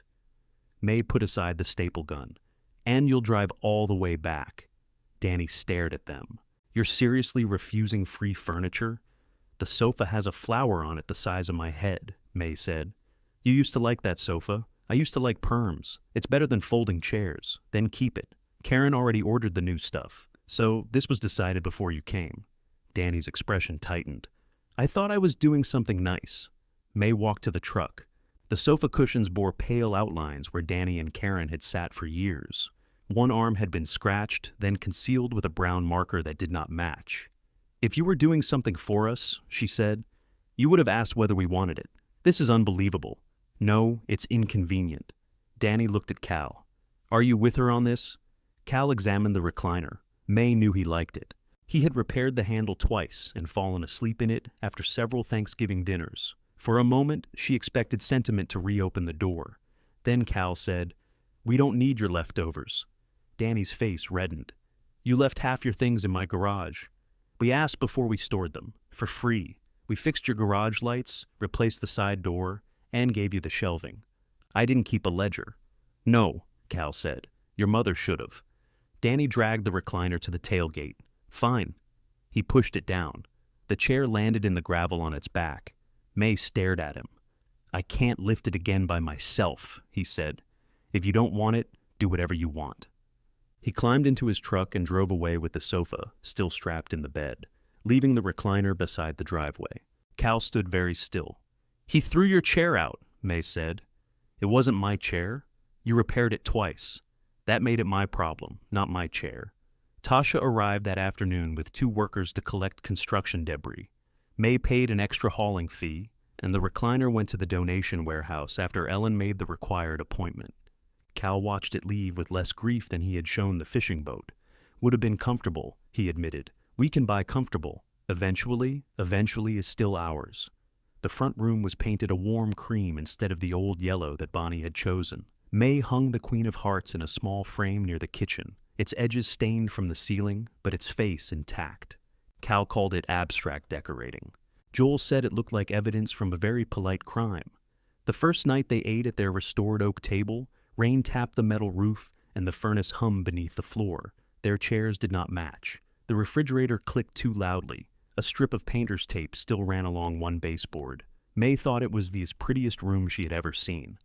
Beth let herself in the next afternoon. May and Cal had driven into town for groceries and returned to find Beth's SUV beside the porch. Through the window, May could see her daughter moving dining chairs.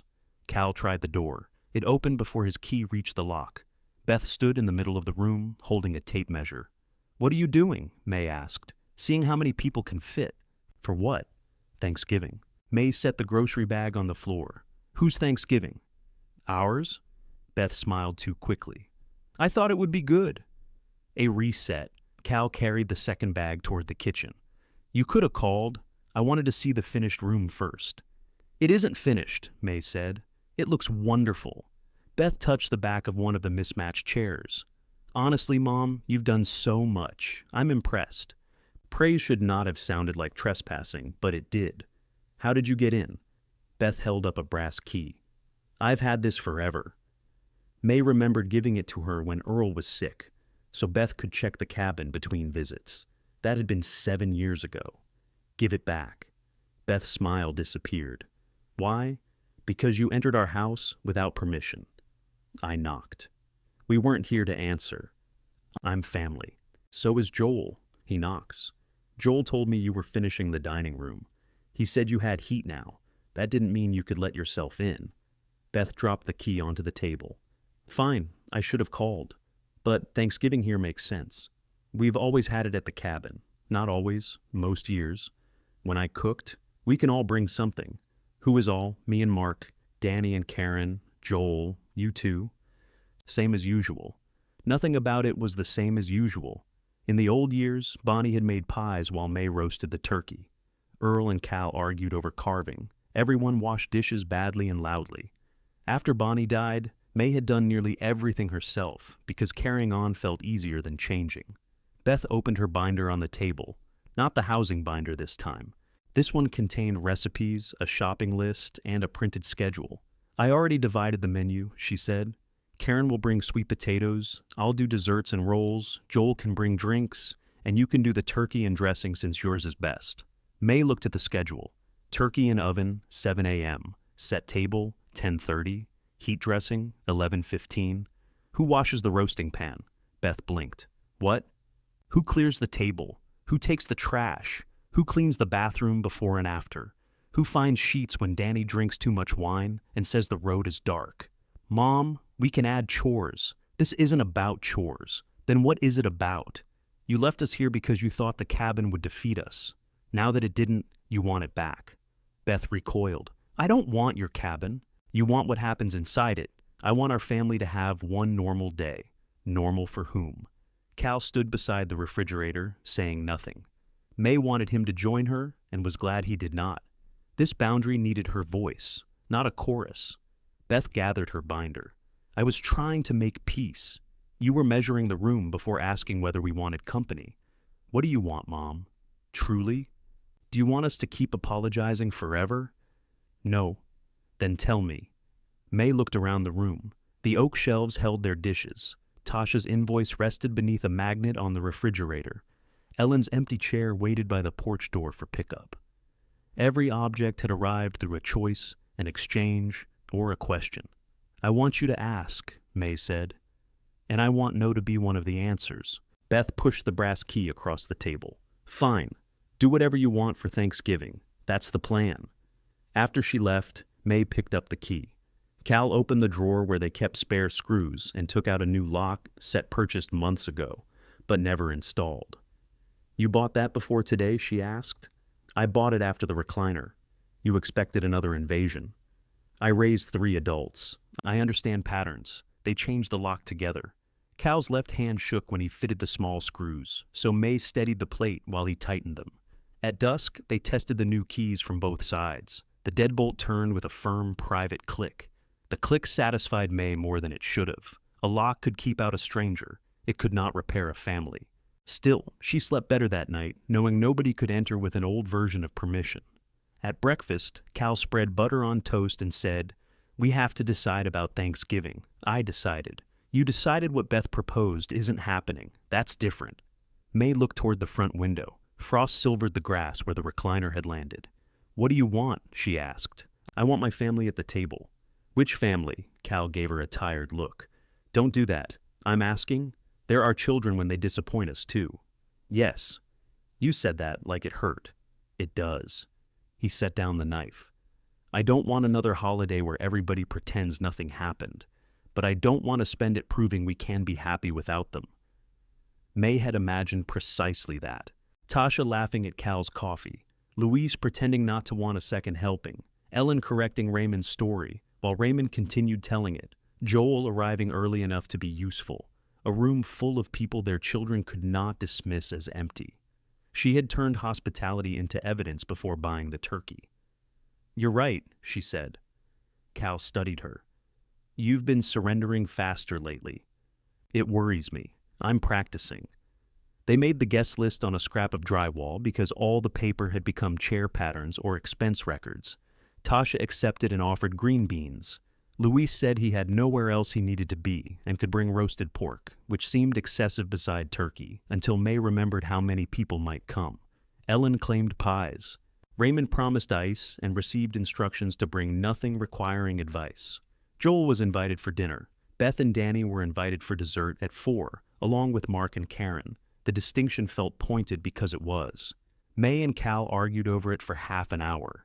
"They'll see it as punishment," Cal said. "They see any consequence as punishment. Still, do you want Danny at noon criticizing the walls and asking why Joel got invited? No. Do you want Beth arranging serving dishes by 7 in the morning? No. Then what are we arguing about? The part where I feel guilty. That part can stay." May called Beth before she could rewrite the invitation into something more polite. "We're having dinner with some people who helped us rebuild," she said. "We'd like you and Mark to come for dessert at 4. Beth was silent. May waited. "So Joel is there for dinner?" Beth asked. "Yes. Of course. He's been working here every week. He told you about the meeting, so now he's the good one. There is no good one. That's comforting. You're invited at 4. What am I supposed to bring? Nothing? Because you don't trust me with a pie? Because Ellen is making pies. Who's Ellen? Our neighbor." Beth's hurt emerged as coolness. "You have new people now. We met people. Congratulations." 4 o'clock, Beth. I heard you." Danny did not answer his phone. May left the invitation on voicemail. He called Cal that evening instead. "You're splitting Thanksgiving into shifts?" he demanded loudly enough for May to hear from the porch. "We're having company for dinner and family for dessert," Cal said. "Joel is family. He's also company." "That doesn't make sense." "It does here. Danny said something about Karen's sweet potatoes." Cal listened, looking toward May. "Bring them at 4 if you want," he said. "We'll eat them cold." May laughed before she could stop herself. Danny heard. "This is funny to you?" "No," Cal said. That part was. He ended the call with no resolution beyond the time. Joel arrived Wednesday evening, carrying 2 pies from a bakery. "Ellen will be offended," May said. "These aren't for tomorrow. They're a bribe." "For what?" He put them on the table. "I don't want to be the reason Beth and Danny aren't invited to dinner. You aren't. They think I am. That sounds uncomfortable." "Mom." May wiped a circle of flour from the counter. She had started the cornbread for dressing. Ellen's pies would come tomorrow. Tasha had the beans. And Luis had refused to explain how much pork he intended to roast. May was cooking less than half the meal, yet the kitchen smelled right. Joel leaned against the new oak shelving. "Let them come." "No." "Then, uninvite me. If you don't want to come, say no." "I want to come." "There you are." He looked miserable. "Beth says you're rewarding me for turning on them. You told the truth about yourself." "That wasn't turning. It felt like it. Most honest things do when dishonesty was a group project." Cal came in carrying firewood for the stone fireplace. The new furnace worked, but he wanted a fire for Thanksgiving because Earl always had. He looked between May and Joel. "Pie emergency?" he asked. Joel took one home. The other stayed for breakfast. By 11 the next morning, the cabin was warmer than it needed to be. Cal had built a fire large enough to roast the turkey from the living room. May opened a window. "You're heating the outdoors," he said. "The outdoors needs it less than I need air." Joel arrived at 10:58 with sparkling cider, 2 bags of ice, and no questions about whether he was early. He chopped celery under May's direction and swept the porch without being asked. Ellen and Raymond came at noon, carrying 3 pies, a bowl of cranberry sauce, and enough conversation for another table. Raymond had worn a necktie patterned with small turkeys. "It was on sale after last Thanksgiving," he announced. "Time improves nothing," Ellen said. Tasha arrived in clean jeans and a red sweater, nearly unrecognizable without work boots until May noticed she was still wearing them. Her green beans came in a casserole dish, sealed beneath 3 layers of foil. Luis followed with 2 roasting pans and a loaf of bread from a bakery in town. "Did you bring an entire pig?" Cal asked. "Only the cooperative parts." They ate at the restored oak table, and a smaller folding table set at one end. Nothing matched except the blue velvet chairs Tasha had brought from her customer after borrowing them for the day. The woman had insisted, saying chairs deserved to attend important meals. May had expected to feel the absence of Beth, Danny, Mark, and Karen as empty spaces. Instead, the room kept expanding around whoever spoke. Tasha told how Cal had drawn the fake error in the gearbox diagram. Luis finally admitted he was preparing estimates to work independently. Raymond gave unwanted advice about business cards. Ellen threatened to wrap his tie around his head. Joel listened more than he talked. When Luis mentioned needing someone to help create invoices, Joel offered the accounting template he used at work, then stopped himself. "If you want it," he added. Luis nodded. "Send it." May watched Joel register the difference between offering and deciding. Cal carved the turkey. His left hand trembled when he held the fork, but no one reached to take it from him.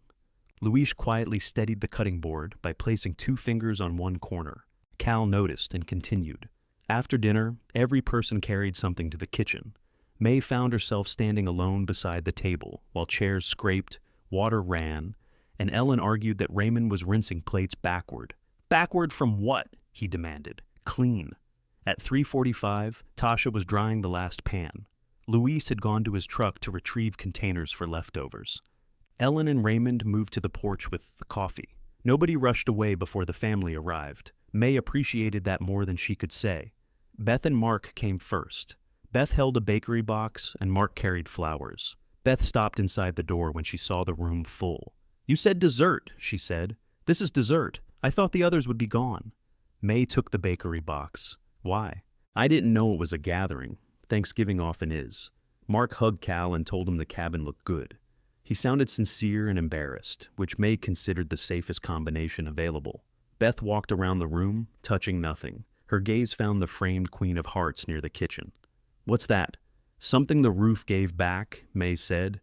Danny and Karen arrived 12 minutes late with the sweet potatoes in the same dish they had used for years. Danny carried it into the kitchen without removing his coat. "Where do you want this?" "The refrigerator," May said. "They're supposed to be warm. Dessert is pie. I told Dad we were bringing them, and Dad told you we'd eat them cold." Karen laughed unexpectedly. "He did tell you." Danny looked at her. "He did," she repeated, gentler. The small refusal of alliance changed his face. He put the dish in the refrigerator. They crowded around the table again. Ellen served pie as if she owned the plates. Tasha introduced herself to Beth, who said, "The woman from the mill," then flushed. "The contractor from Bell Renovation," May said. Beth looked at her. "Yes, I know." Luis passed coffee. Raymond explained his tie to Mark without being asked. Joel sat between Danny and Cal, looking as comfortable as a man seated on a narrow fence. For 20 minutes, everyone behaved. Then Danny noticed the lock. He had gone outside to retrieve Karen's sweater and returned holding his old brass key. "This doesn't work," he said. The room quieted by degrees. Cal set down his fork. "We changed the lock," May said. Danny looked at Beth, then Joel. "Did everybody's key stop working?" "Yes. You could have told us. You discovered it. What if there's an emergency? Call. What if you don't answer? Then decide whether breaking a window is worth it." He stared at the key in his palm. "So, we're guests now." The word carried insult, but May heard something else beneath it. Surprise, perhaps even loss. "Yes," she said. "You are." Beth put down her coffee cup. "And what are they?" She gestured toward Tasha, Luis, Ellen, and Raymond. May could have answered cruelly. She could have said they were the people who arrived, the people who lifted, measured, lent, charged fairly, stayed, and asked. Before she spoke, Cal did. "They're guests too," he said. "That's why they're welcome." Beth looked at him, and something in her expression loosened. May brought out a small dish and placed it in front of Danny. "Leave the old key there," she said. He held it a moment longer, then let it fall into the dish with a soft brass clink. No one applauded. No one was defeated. Ellen asked who wanted more pie, and conversation returned unevenly. The old key remained between them on the table, no longer permission and not quite an apology. Beth stayed after Danny and Karen left. She carried plates into the kitchen without reorganizing them and asked where May wanted the pie wrapped. Mark stacked folding chairs, kissed Beth's cheek, and went outside to warm the SUV. Joel was helping Luis load the empty roasting pans. The old brass key still lay in the dish. Beth touched it with one finger. "I didn't know Danny had one. He had Earl's. I thought I was the only one. You weren't." Beth seemed bothered by that. though May could not tell whether she had valued the access or the distinction. "I'm sorry I let myself in," she said. May waited for the rest. Beth slid the key around the dish. "I should have called." "Yes. I still think dessert shifts are strange. They worked. You made your point." "What point was that?" Beth's hand stopped. May did not want the evening reduced to a victory. Tasha's green beans, Louise steadying the carving board, Raymond's ridiculous tie, none of those things had been arranged to hurt Beth. If May allowed her daughter to see them only as evidence in a family trial, she would be repeating Beth's mistake in a different handwriting. There wasn't a point, May said. There was dinner. Beth looked toward the kitchen, where Cal and Ellen were arguing about how much soap a dish required. "You looked happy," she said. "I was. I'm glad." The words were correct. Their delivery was not. May let that be Beth's work. At the door, Beth paused. "Could I come next week?" "For what?" "Coffee? Call first." Beth nodded. "I can do that." She did. Her first scheduled visit lasted 40 minutes. She brought no binder, no towels, and no plan beyond coffee. The conversation limped through weather, furniture, and Mark's argument with the cable company. When May mentioned an upholstery supplier in town, Beth asked whether the work hurt her hands. May heard concern and nearly mistook it for interference. "Sometimes," she said. Cal warms a towel. Beth looked at her father. "You put it in the dryer?" "On the stove," he said. "That seems like a fire risk." Cal raised his coffee cup toward May. 40 minutes. Beth sighed. "I almost made it." The next visit lasted an hour. Danny did not come. He sent Cal a photograph of a garage door invoice with the message, "You were right about the rollers." Cal stared at it, then typed, "People do charge to show up." Danny responded with a thumbs up, which could mean anything and usually meant he wanted the conversation to end. Winter settled around the cabin. Rain hardened into sleet on the new roof. The river withdrew between crusted banks. Cal learned the furnace's sounds and stopped waking at every click. May finished Ellen's chair, then a leather ottoman, 2 bar stools, and a wingback that shed horsehair through the house like a molting animal. The work did not replace their savings, but it slowed the loss. May opened a separate account for the upholstery money. Cal teased her about building an empire until she charged him for replacing the padding on his desk chair. Joel worked through the remaining drywall. His seams were better than his first attempts, and worse than he believed. Cal made him sand them twice. On Wednesday evenings, the 3 of them ate takeout or whatever May had cooked. Sometimes Joel stayed after the tools were put away. He spoke about his job, the apartment he disliked, and the way he had spent years agreeing with whichever sibling sounded most certain. "You used to have opinions," Cal said. "I still do." "Name one." Joel considered. "Your coffee could dissolve metal. Fact, not opinion." May did not say she was pleased to hear them tease one another again. Naming some repairs too early made them fragile. The final strip of baseboard went onto the front wall while frost still lingered under the porch. Cal and Joel had cut it a 1/4 inch short. May stood over the gap. "Which one of you measured?"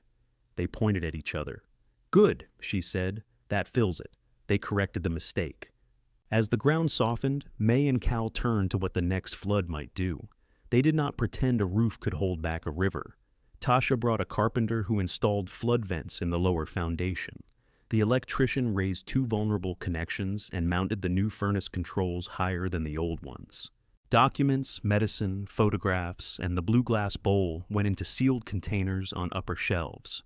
Cal resisted moving his heavier tools from the shed. "The water didn't reach that high last time," he said. "Last time is not a contract." "Where do you want them?" "Above the mark. That's most of the bench." "Yes." He complained for 2 days and built new shelves on the 3rd. May placed the River Glen brochures in a box of paper for the wood stove. She stopped before lighting them. Beth had spent hours making those comparisons. Fearful labor was still labor. May used the blank backs for chair patterns instead. The storm entered their forecast on a Monday in March. At first it was ordinary rain, 2 inches spread over 2 days. By Tuesday, the Weather Service predicted more than 5, with saturated ground and strong wind. A warm front would melt what remained of the snow farther north. Green River could reach flood stage by Thursday night. Cal read each update at the folding desk he had built beneath the front window. "Forecast cone shifted east," he said. "Toward us?" "Some." How much is some? Enough for you to ask. May took out the flood checklist taped inside a kitchen cabinet. They had written it together after Thanksgiving and revised it when the furnace was installed. Move upholstery materials to upper shelves. Disconnect portable heaters. Photograph rooms. Shut off well pump. Pack medicine. Contact motel. Call Ellen and Raymond. Cal tapped the paper. We don't have to leave yet. No, could crest lower. Yes. You're agreeing suspiciously. I'm waiting for the sentence after those. He folded the weather printout. We should reserve the motel. May called the small motel near the interstate, where Ellen and Raymond had stayed during the spring flood. The owner remembered them and had 3 ground floor rooms remaining. May booked one for Thursday and Friday, with an option for Saturday. Then she called Ellen. Already packed, Ellen said. Raymond has put 6 flashlights in the van and no underwear. I packed underwear, Raymond shouted in the background. Not yours. After the call, May found Cal wrapping his brother's old tackle box in a trash bag. You sold the boat, she said. Fish haven't been notified. They worked without panic. That surprised May. The first storm had turned every decision into proof of whether they could stay. This one was simply weather, dangerous, expensive weather, but not a verdict. Beth called after the evening forecast.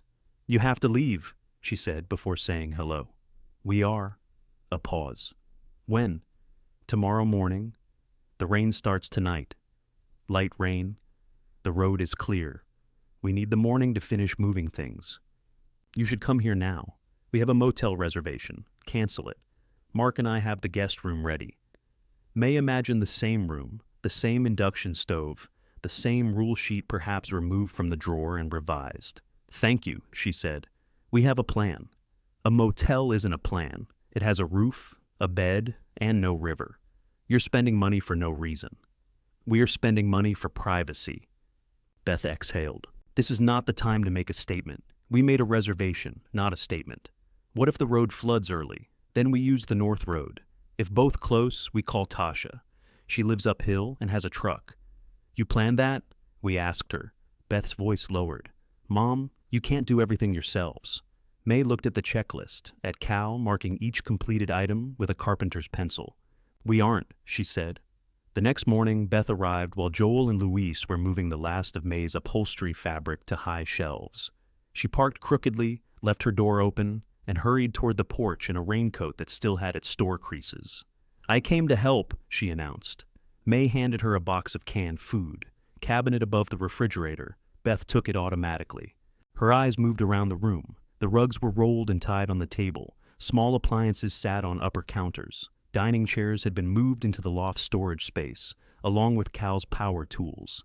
The sealed document containers waited beside their overnight bags. The refrigerator stood empty except for bottled water, its cord ready to be unplugged.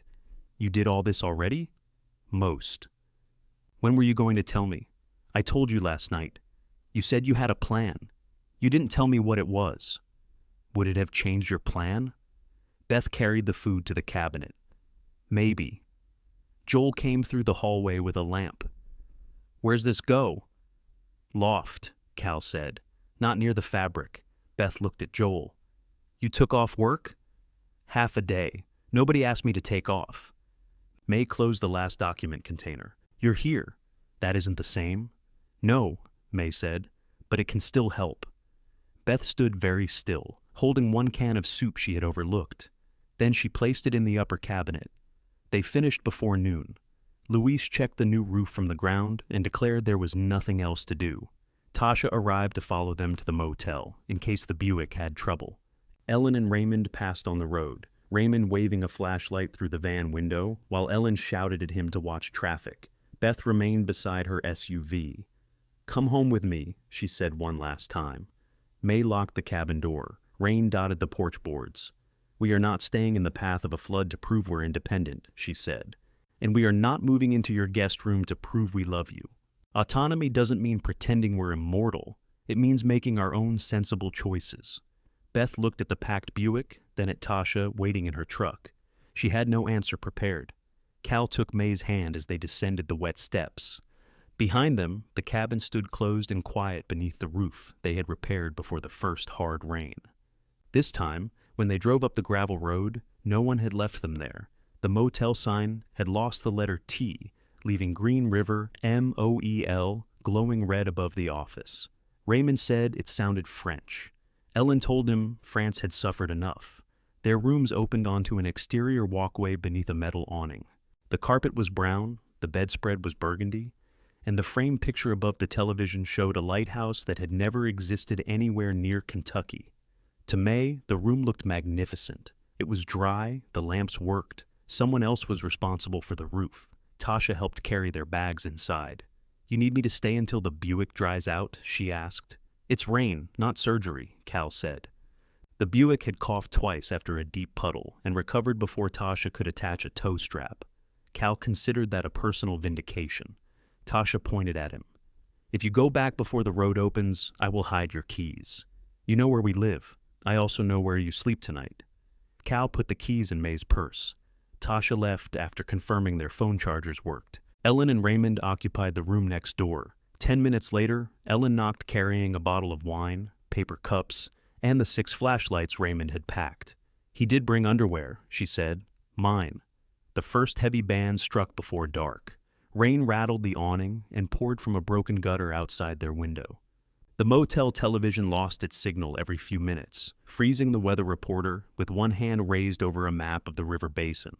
Cal refreshed the forecast on his phone until the battery dropped below half. "You can check it every hour," May said. "Conditions change faster than that. The river won't notice how often you look. It might." At 7, Joel arrived with 2 pizzas and an overnight bag. He had booked the last available room 2 doors down. "You live on a hill," Cal said. "I know. Your apartment isn't going to flood. I know." Cal waited. Joel set the pizzas on the dresser. "I wanted to be nearby." May opened the top box. "That answer improves with food." They ate in Ellen and Raymond's room because it had 2 chairs.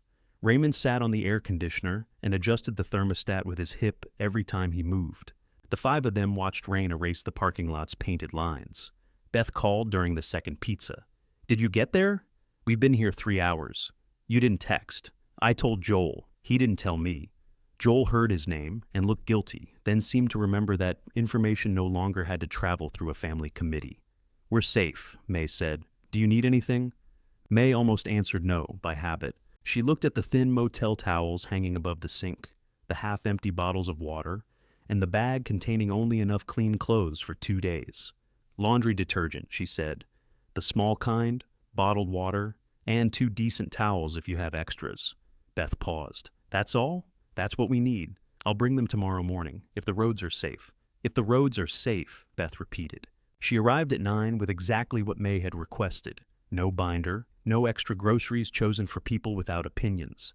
She handed over a reusable bag and asked whether they had heard anything about the cabin. "River gauge is still rising," Cal said. "Crest forecast moved to midnight." Beth looked toward the window. "Can we check it?" "From here," May said. "I meant online." Cal showed her the gauge chart on his phone. The river had passed the level of the April flood and was expected to rise another 8 inches. Beth's face tightened. "What level reaches the floor?" "Depends where the water spreads," Cal said. "Gauge isn't beside our porch, but approximately another foot above the forecast crest. Maybe less if debris blocks the lower bend." "You should have built somewhere else." It was the sort of remark that arrived too late to be useful and too early to be kind. Cal took back his phone. "I'll tell my 39-year-old self. I'm sorry." "I didn't mean you did," May said. "You're scared." Beth sat on the edge of the bed. "Yes." There was no binder to organize that answer. May gave her one of the paper cups. "Coffee's terrible." "I don't want coffee." It wasn't a question. Beth accepted it. They spent an hour together watching the rain. Cal described what they had moved and what might still be damaged. Beth asked questions, but for once she did not convert the answers into instructions. When she suggested calling someone to check the road, she stopped herself. "Do you already have someone?" she asked. "Tasha will drive past the north entrance after lunch," May said. "She won't go down if there's water." "Good." The word held approval, not ownership. Danny called Cal just before Beth left. May heard Cal say they were safe, then listened to a silence longer than the usual space between father and son. "No," Cal said. "Nothing right now." Another silence. "Saturday maybe. Bring boots and a shovel." When the call ended, May looked at him. He asked what we needed, Cal said. Did he? Yes. What did he want first? Nothing. Cal sounded almost suspicious. Beth pulled on her raincoat. He called me last night. May waited. He said he didn't know whether you'd answer him. We answer. I told him that. Thank you. At the door, Beth turned back. If the cabin is damaged, I won't say anything. What would you say? That you should move. You just said it. I mean, after. May could not decide whether to laugh. Beth tried again. I know you already know what I think. I don't have to keep making you hear it. That would be new. Yes, Beth said. It would. The storm grew louder that afternoon. Water covered the lower county road and crept into one corner of the motel parking lot. Staff placed orange cones in the shallow edge, though the cones floated away within an hour. The power failed at 4 and returned at 6. Raymond distributed flashlights as if vindicated by war. At midnight, Cal sat on the end of the bed in his clothes. May woke and saw the blue light of his phone against his face. What? Gauge crested. Where? 4 inches above the forecast. She sat up. Floor level? Still shouldn't reach it. Shouldn't. May moved beside him. Rain struck the window hard enough to make the glass tremble. What are you worried about most? She asked. He looked at her as if the list was obvious. Choose one. The cabinet doors.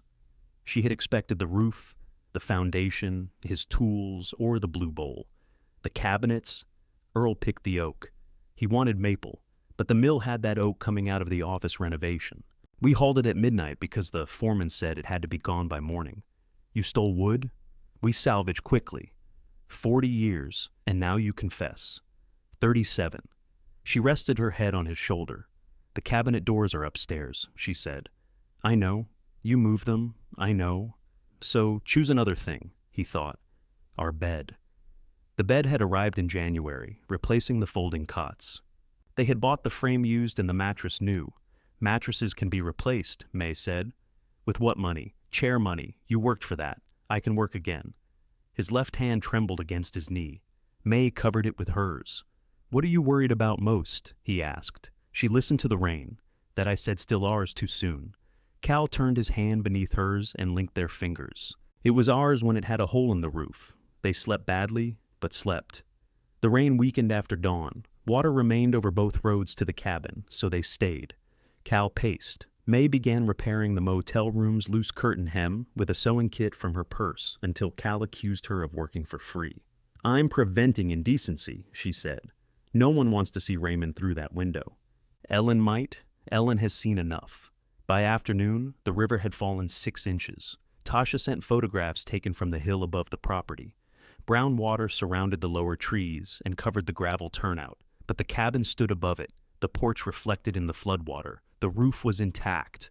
May enlarged the image until it blurred. No one could tell whether water had crossed the threshold. They spent one more night at the motel. The next morning dawned clear and cold. The north road reopened first. Tasha drove ahead in her truck, followed by May and Cal in the Buick, Joel's car, and Beth's SUV. Ellen and Raymond remained at the motel until their basement could be checked. Mud covered the gravel road in shining ruts. Branches hung from fences. The river had retreated into the trees but still moved fast and brown. May saw the roof first. Sunlight flashed along the metal panels. One gutter had pulled loose near the porch, but the patch section around the chimney held. Then the cabin came fully into view. The floodwater had reached the top step. Mud stained 2 porch boards. A trash barrel had lodged against the shed. The living floor stood several inches higher, dry beyond the threshold. Cal stopped the Buick before reaching the house. Neither moved. Tasha parked and came back to their window. Want me to go in first? Cal looked at May. It was a good question, not a command, not an assumption. May opened the door. With us? They approached together. Luis had joined them in Tasha's truck and walked around the foundation checking vents before anyone entered. Joel carried a flashlight. Beth carried the sealed bag of towels she had brought to the motel, though there was no reason for it. Cal unlocked the new deadbolt. The cabin smelled stale, but not flooded. May stepped into the front room. The rugs remained tied on the table. The plaster was dry. A small stain marked the floor near the porch door, where wind-driven rain had entered, but the walls showed no new waterline. In the kitchen, the oak cabinet doors waited on the upper shelves. The blue glass bowl sat inside its sealed container. Cal's tackle box was dry. The refrigerator began humming when Joel restored the power at the panel.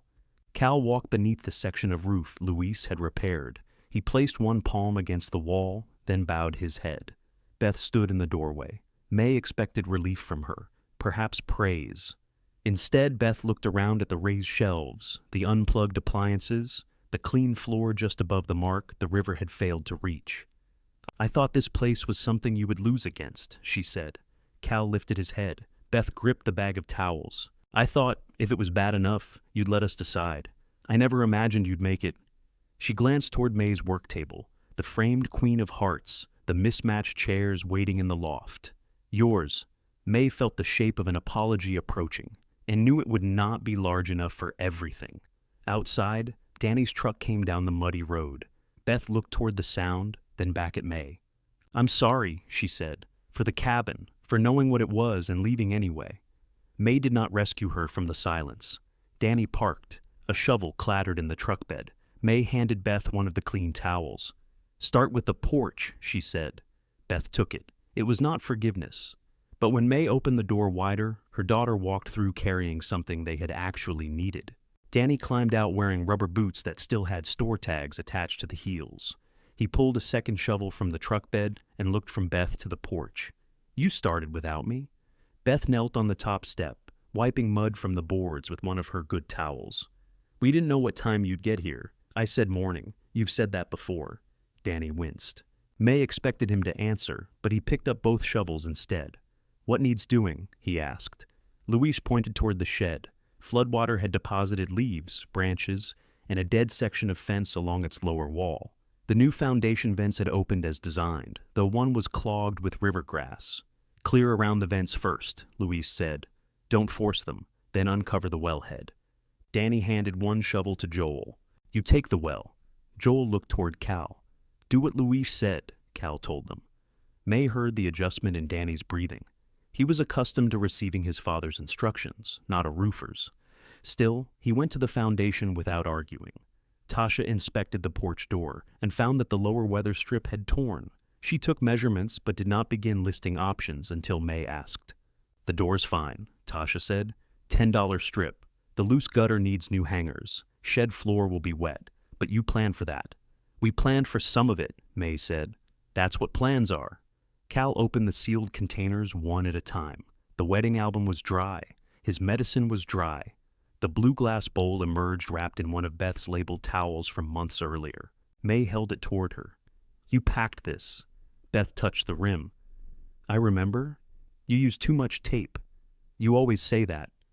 You always do." Beth's mouth curved, uncertain whether she was allowed to smile. May set the bowl on the open shelf. The storm had spared the living floor, but it had not left without work. Mud packed the foundation vents and covered the porch. A branch had cracked the shed window. The well needed flushing again. Damp had entered beneath the front threshold, requiring the first 2 floorboards to be lifted and dried. All of it meant hours, money, sore backs, and another postponement of whatever they had expected to do that week. It was not defeat. It was not victory either. It was a house beside a river after a flood. Tasha and Luis left once they were satisfied. The structure was sound. May tried to pay for the visit. "You hired us to inspect?" Tasha asked. "I would have." "But did you?" "You came. So did Beth." "Are you paying her?" "Don't give her ideas." Tasha folded May's check and tucked it back into the pocket of May's coat.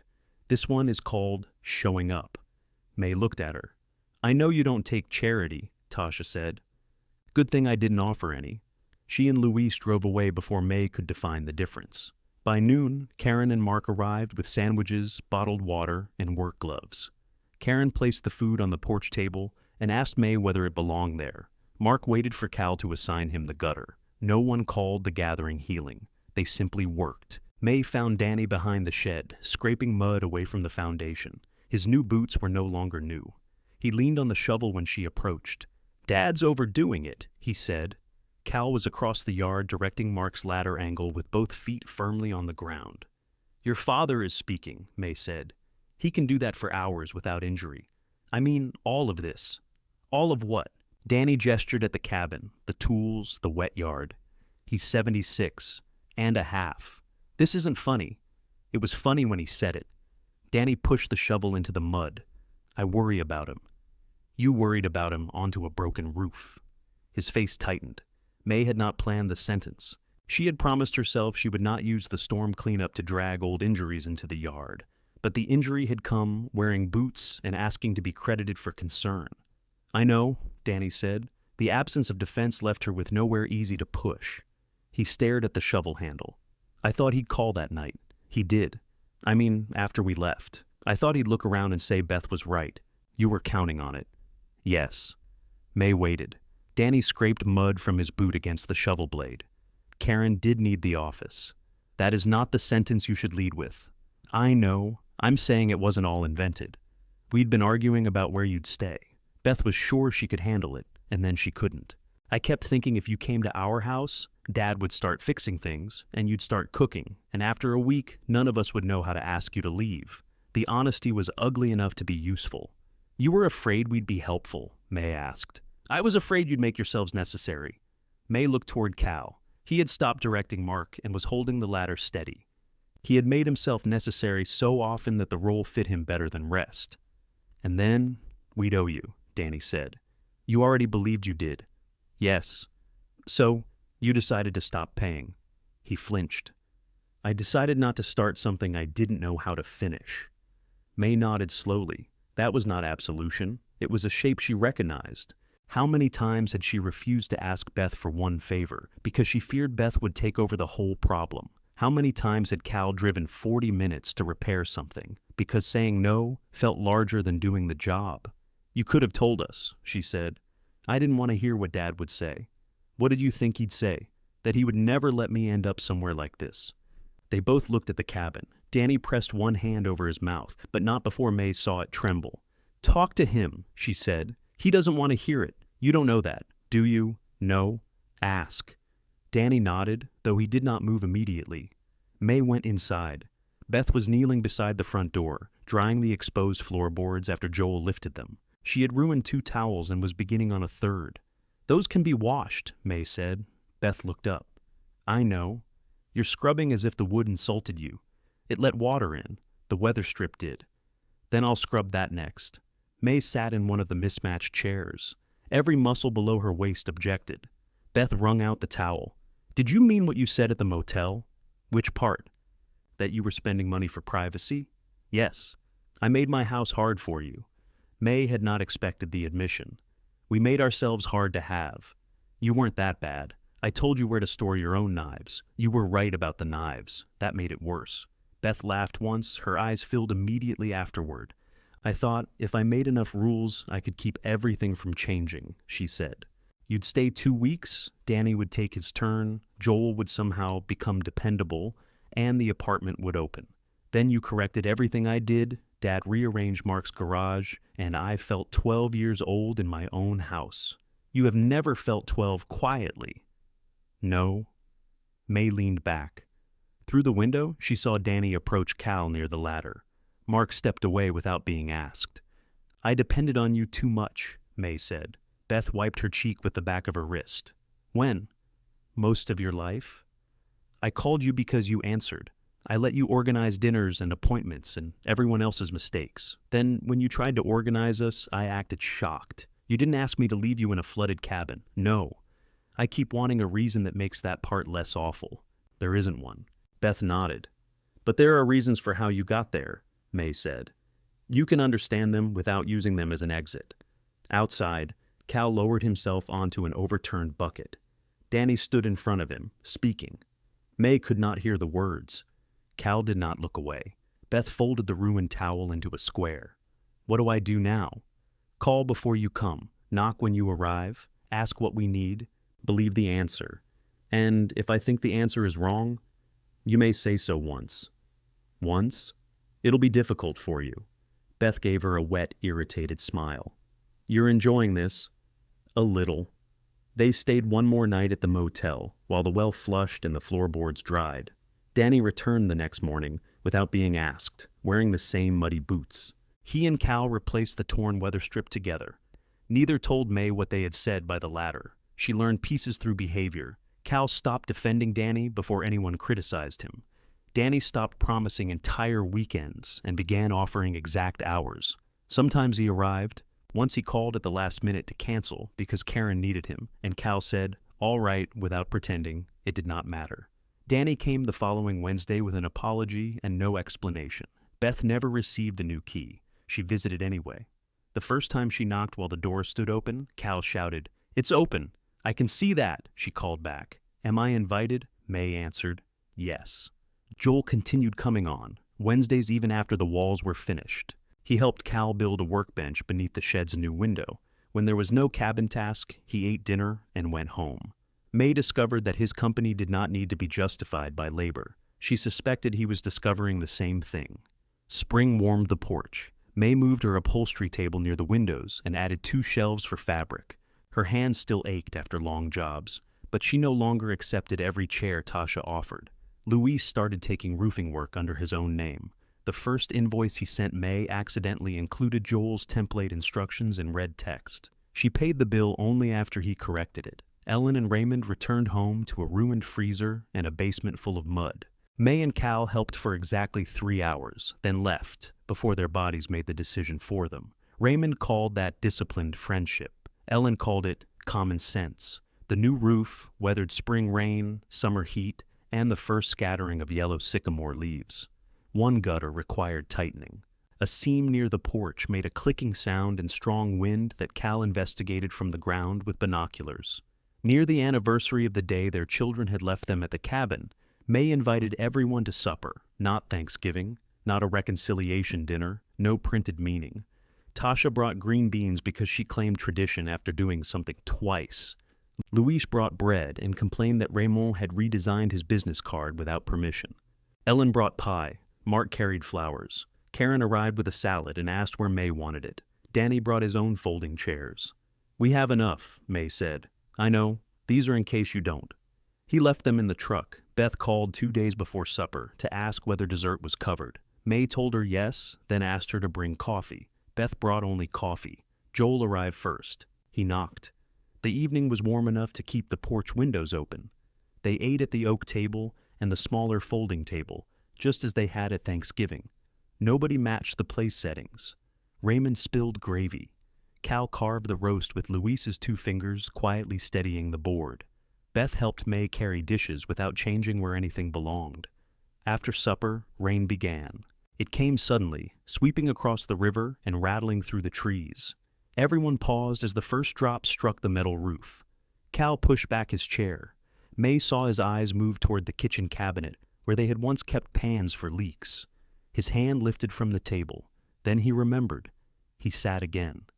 Rain gathered strength, pounding above the hallway where gray sky had once shone through. No drop formed beside the chimney. No water crossed the floor. The room remained dry and bright, filled with the scrape of forks, Ellen's laughter, and Danny arguing with Joel over the last piece of pie. Cal found May's hand beneath the table. Across from them, Beth asked, "Do you need anything?" May listened to the roof they had fixed before the rain and to the voices of people who had learned to enter by invitation. "No," she said. Then she looked around the table and smiled. "Stay a while."